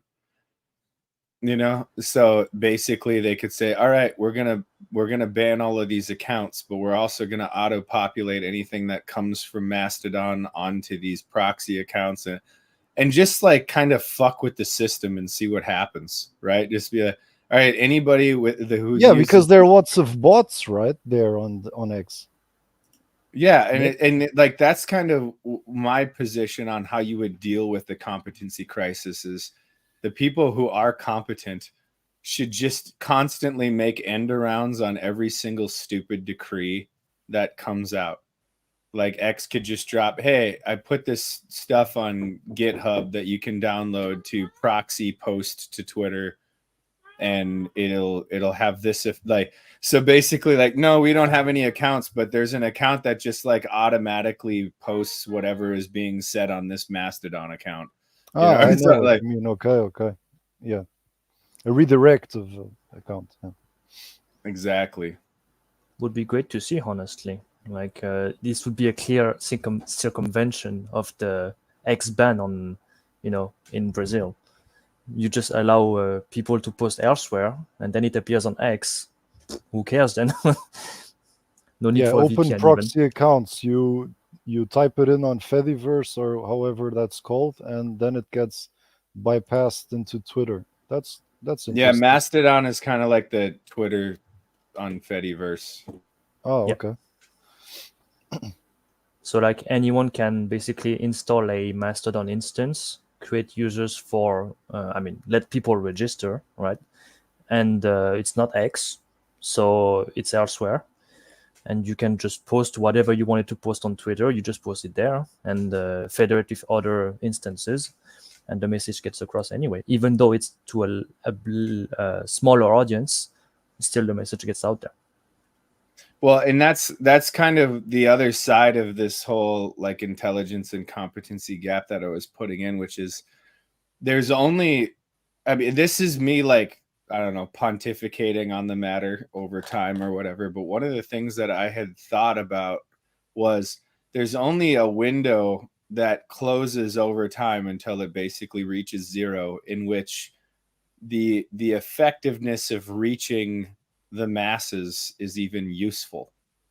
So what I mean by that is the people who you need to reach are, I've been saying this for a couple of years now.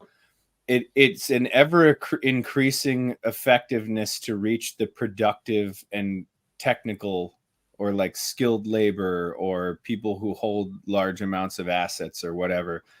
The value of that grows over time. And then the value of reaching normies decreases over time. And I can prove that. So in the 1950s, the most successful business models were selling high volume and then at least some margin to the largest number of people possible.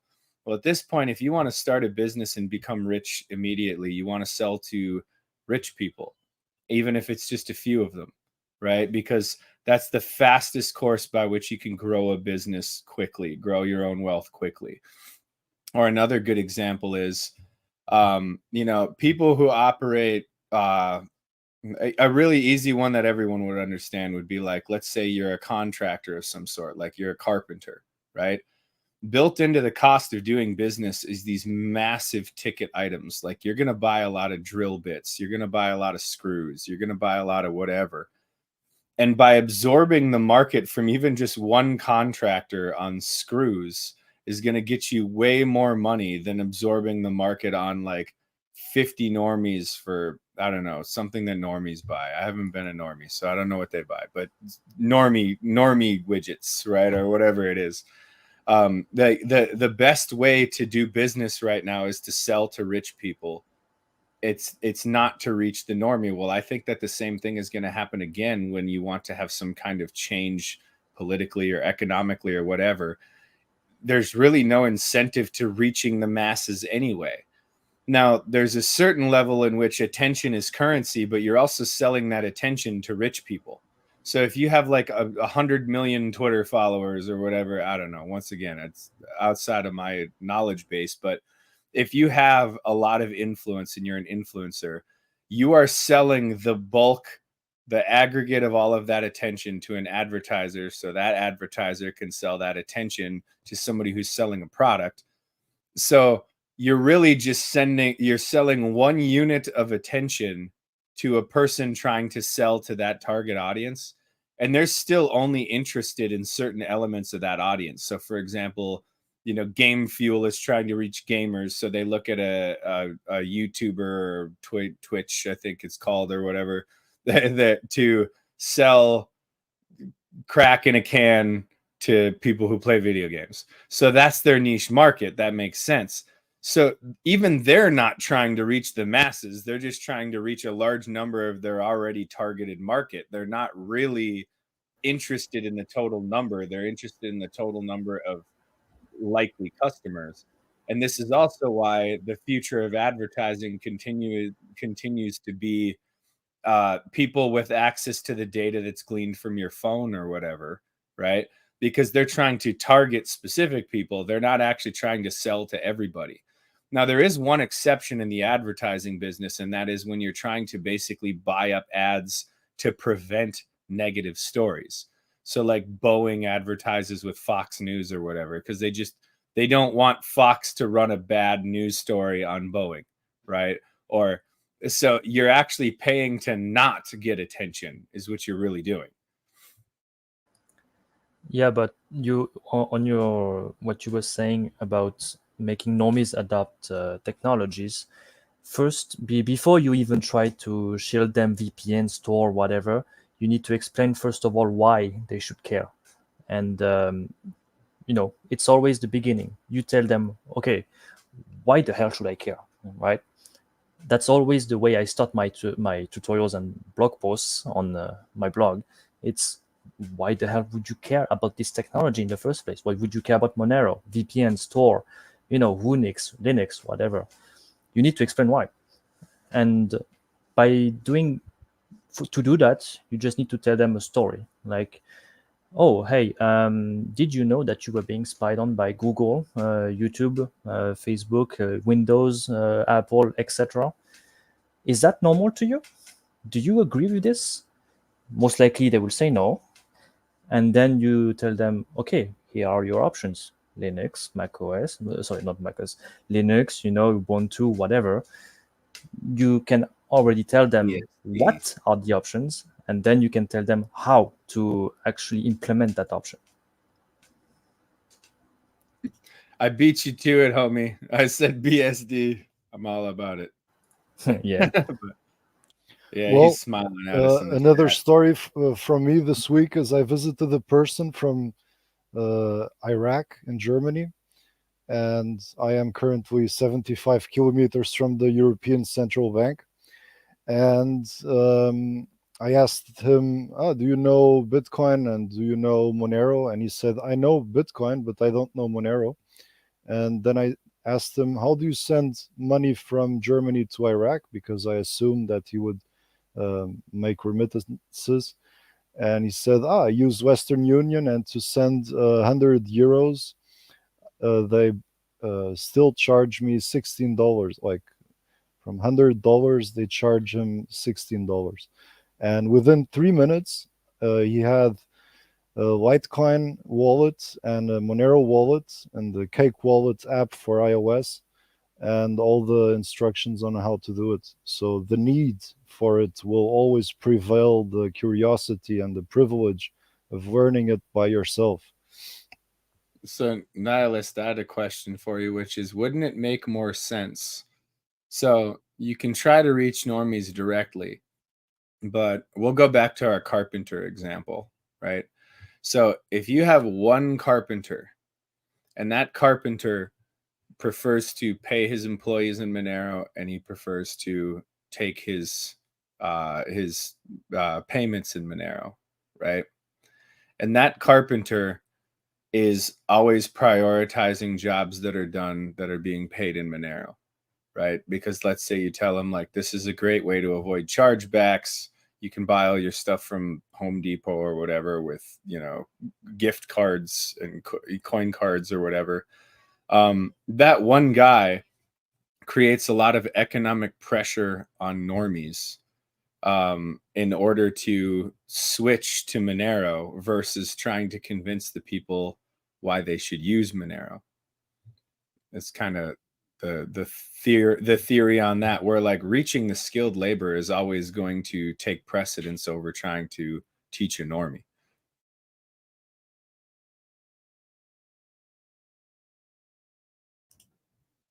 All right, I saved it for a little while in case there was dead air. Monero, because child support payments are fucked.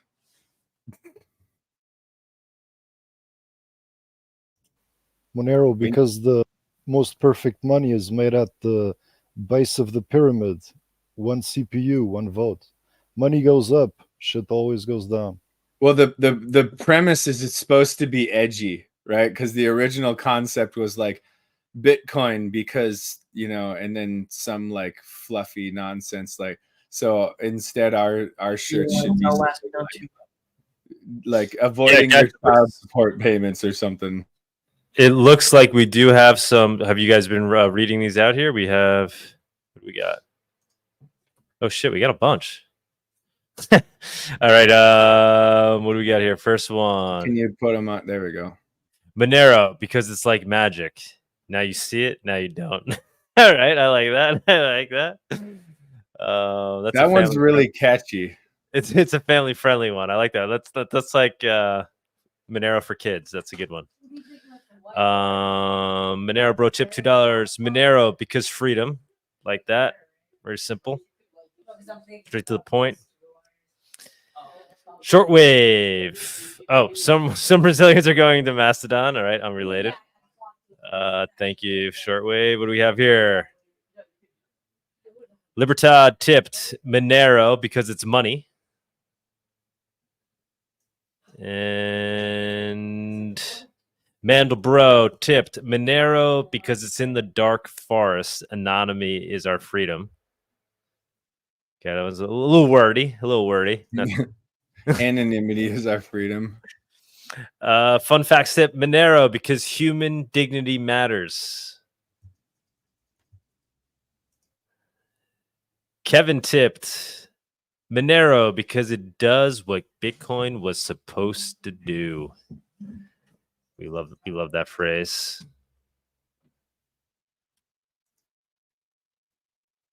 XMR Life tipped Monero because fix the money, fix the world. It's really, I don't know, that I feel like that's a Bitcoiner one. I don't know if we could steal that one. Stack stats. Mondetta tipped Monero because your wealth is your business. I hope I will win. Oh, I hope I will win. Okay. That's a good one though. Monero because your wealth is your business. Sorry, I feel like I'm not doing these justice in how I'm presenting them. Shirt dresser tipped Monero because fiat is a scam. Sunita likes that one. Master tip Monero because the money printer go burr. All right, that's all we got so far. I mean, that's actually quite a few. It's all pretty tame so far. All pretty tame. I kind of like the tamest of all, Monero, because it's like magic. Now you see it, now you don't. It's kind of funny. I don't know. I mean, the only problem. I mean, a lot of these are really good. That they're all good. The only problem is the. I'm liking the Monero because it's money. Yeah, it's the spirit was supposed to be something that was like super edgy, though. Remember, his example was because people like to buy crack on the internet. Right? Like, yeah, exactly. Yeah, we have nothing. Like, I think he won. I think we just have to send him back. I think we have to send him back the winnings. I think he won his own contest. Yeah, Like that was kind of why I used like the oldest profession or the child support thing, because you just know some people are going to pull their hair out when they see that. You know what I mean? Like, actually, hold on, I'm going to grab.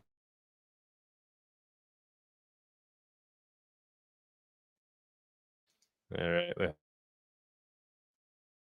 My wife actually made me a shirt a while ago, and I had talked about like how I wanted to do this, and then I went on like a really long trip. So I'll show you first just this part, right? So what it says is never lose hope, be persistent and stubborn, and never give up. There are many instances in history where apparent losers suddenly turned out to be winners unexpectedly. So you should never lose hope, or never conclude all hope is lost. So the idea is it's like this super inspirational quote that like everybody should be able to get behind. Then at the bottom, it says Uncle Ted, and it's talking about Ted Kaczynski, right? So it's the fucking Unabomber, right? Like that quote comes from the Unabomber. And the reason why we made this is because I wear it every time I pick somebody up from the airport or every time I go through the airport. And it's like a whole bunch of things, because I've had like TSA agents and stuff say like, that's a really inspirational quote. And they're literally looking for this dude, right? And I'm wearing it like a mascot, you know? Or like, and you just be like really like pleasant about it or whatever. And so it's like the layered approach to things where it's like this guy was resisting like, you know, the influx of the technocracy and like the way that technology was like slowly controlling everything. And he's saying like, come on guys, not all hope is lost, like never give up. People like, yeah, never give up. And like they're led to believe that this guy is like the epitome of evil, you know, but it's actually like, yeah, so that was the premise behind the shirt. I have a bunch of them actually, but anyway, like that's why I like because people like to buy crack on the internet. It's like, oh, they only use it for like all kinds of nefarious reasons. And so you have two lines going where it's like, one is like, I just want to buy some eggs is like the Doug one. And then the other one, it's like, some people just like to buy crack on the internet, right? So you could even have like a front and back, right? Where one is like, I just wanted to buy eggs, but the other one is like, some people like to buy crack on the internet. So you have like the dual mandate shirt, and the one that you're talking to people is like the friendly, like legit, all right, see you later. And you're walking away and they look back and it's like, crack on the internet. What? Doug should be weed. Yeah, I'm just looking at these to see which one really well, you guys got to pick, you and who's our judges? Alaska and Bawdy? Okay. How do we know Alaska and Bawdy weren't participating in here? How do I know you're not Libertad? Well, you don't, because it's Monero. That's why it fixed. Works. Right? I don't know, but Bawdy was talking one up. Yeah. I think I said because Monero, because it's money. I just like the simplicity of it. Yeah, it's a nice ring. I'm definitely leaning toward the magic one. Magic is definitely good. Does anybody else want to give it a go? Bawdy, this is the one you're talking about? Monero because fix the money, fix the world? No, it was just Monero because it's money. Oh, where is that? Mm-hmm. I don't even know where that one is. I wouldn't necessarily call it clever or anything, but I like the simplicity of it. See, I think the best one, as long as you got the graphics right, would be now you see it, now you don't. You know what I mean? Because if it would be funny to like put a little make the t-shirt, but then put a little IRS agent that's like watching someone, watching a Monero bro. Yeah. Now he's like, oh my god. Yeah. Like that's how you make it like extra edgy. And I keep hammering the family courts one because it's like super divisive, right? Where it's like there are a lot of people who think like child support payments and stuff are just like absolutely horrendous, and there are other people who think like society can't function without it. And it's like, That's the perfect one to just like get lots and lots of attention on Monero. You just have to find one guy who goes to jail for getting paid in Monero to duck his child support and just splash it all over the internet, right? And just like force people to talk about Monero, and you would immediately just like have this, because you just know people who like are pro child support would never shut up about it. And you know that people who are like trying to find ways to get away from child support are gonna be like, wait a minute, really? Like it would be amazing. Like the PR would be amazing. We need somebody to take one for the team on that one. Yeah, I don't know. Monero, because people love buying crack on the internet. It's pretty hard. That one goes hard.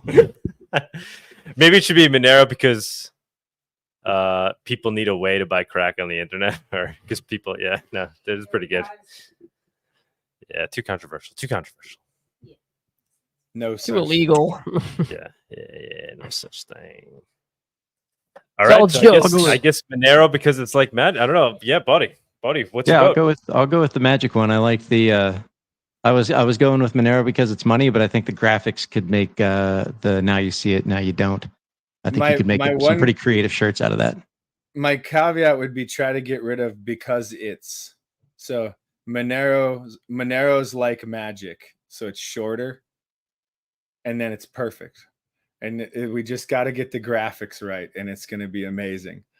Monero could even just be like XMR magic. Now you see it, now you don't. Just like remove everything. Speak like Trump, you know? Yeah. Monero magic. Monero magic. Now you see it. It's the greatest thing ever. Monero that could be part of the graphics. It should be Trump. Yeah, it should be Trump. Monero magic. I can totally see him saying something like that too. Like that is exactly the way he talks. I mean, one thing you can't argue with is the dude is a hell of a public speaker, man. He's a hell of a public speaker. He communicates in memes. Monero magic. Yeah, if you could convert memes into speech, Trump would be basically it. If anybody else wants to throw any suggestions out there. Oh, wait, I think we have another one here. Let's see what you guys got. Come on. Here we go. Mandelbrat, Monero, because the IRS can't touch what they can't see. All right. That's a good one. That's a good one. There's a fight word. I have one. I have moved my vote. All right, no more, guys. The submission deadline is up. No more. Tux is calling it. No, we'll give another minute. If there's any, send them in now. Yeah, when the clock rolls over to the next minute, guys. Get them in. Monero, because tyrants like hidden inflation more than real inflation. That one wouldn't reach enough people. Yeah, it's two. Because they're killing cash. Snorting NyQuil. Tux, you want to read this one? Monero because they're killing cash. Monero because cash is money. Monero because cash is king. Monero because cash can't die. Monero because cash is your business. Disqualified because you've got like 5 in there, but I also didn't send your address, so I assume you weren't trying to really compete anyway. Yes. All right, so we'll call it off there. No more submittals. So the last one was Monero because the IRS can't touch what they can't see. I think the IRS one may have taken my vote. Oh shit! Like that's a good one, man. That's a really good one. Well, you and Bawdy got to decide. All right, well, you get 30 seconds here to decide. I still like the Monero magic because the graphics can really tell the story, and it's like there's a lot of things you could do with that one. Whereas, sure, the IRS can't touch what they can't see. That's good, and I like the directness of it. I feel like you could memeify the first one better, although this one will definitely trigger more people. All right, so here's what we're gonna do. I'm gonna add 1250 to the pool. The IRS guy gets the runner-up, and we're going with magic. Bam! There you go. So, let me put it in right now. All right. So the winner is Monero Magic. Where is that one? Now you see it. Now you don't. Where'd it go? Monero. Because Fanta. it's like magic. Now you see it. Now you don't.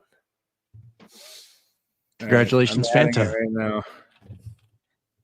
All right, so we'll send. Well, I can't do it right this second. I have to send to that address. You'll have to go to, if you go to xmrchat.com, you can copy the address. Yeah, that'll be the from easiest the way. website. All right, so on your page. Yeah, I'll do that. All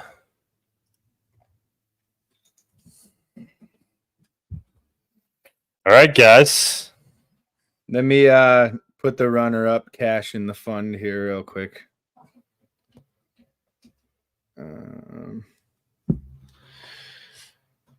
Doom. Oh, I'm on the. Well, you can just go recent tips down. Yeah. There you go. Scroll down. Yeah. Right, but I should really be going in my view. I just want to do that just for shits and gigs here. Where's the? Do I have the logins in here? Yeah. Oh no. What?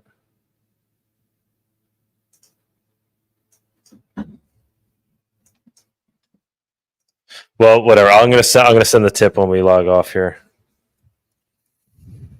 All right, the other one goes to the IRS guy.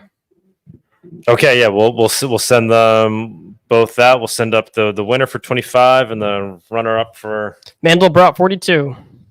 Mandelbrot 42. All right, guys. I think that was a great show. We did the contest live on the spot. That was fantastic. We'll see what we come up with next week. Use Congratulations it for to our purchasing of winners. a brand new Monero Noto. Like, it's a good start. $12.50. That's like almost the cost of the Noto. It's so cheap. I mean, come on, people. It's like highway robbery. A few more contest wins, and we'll add up to a Noto. Oh wait, we got another super chat. Boom. We got that was just me giving the 12. Oh my god, the runner-up fund. Wait, is this one too though? Oh no, that's the old one. I already read that one. Yeah. Okay. All right, guys, we're gonna kill it there. Thank you so much. The winners will be sent through Monero as soon as we log off over here. And yeah, guys, we do these shows every week, Saturday at 11 a.m. Eastern. Tux, man, thanks for making your way to the studio in person. Glad to be able to be here in person. Awesome. And we're gonna go. I'm gonna go show Tux the seedy underground of New York City. Just try to see if we get into some trouble around here. He can obscure his identity in his penguin costume. Oh, definitely. Maybe we'll go to the Monero grocery store in Astoria. We'll see. Maybe. All right, guys. Ciao for now. We'll see you guys in a week. Thank you, everybody. Lasky, thanks for holding things down. Bawdy, thanks as always. And let me roll the credits. Where are the credits? Right down there. End outro. Bam. Thank you for joining us on this week's Monerotopia episode. We stream live shows every Saturday at 11 a.m. Eastern. You can find and subscribe to our show on YouTube and Odyssey, or listen to the podcast on iTunes, Spotify, or Stitcher. Don't forget to follow us on Twitter or join us in the Monerotopia Telegram group.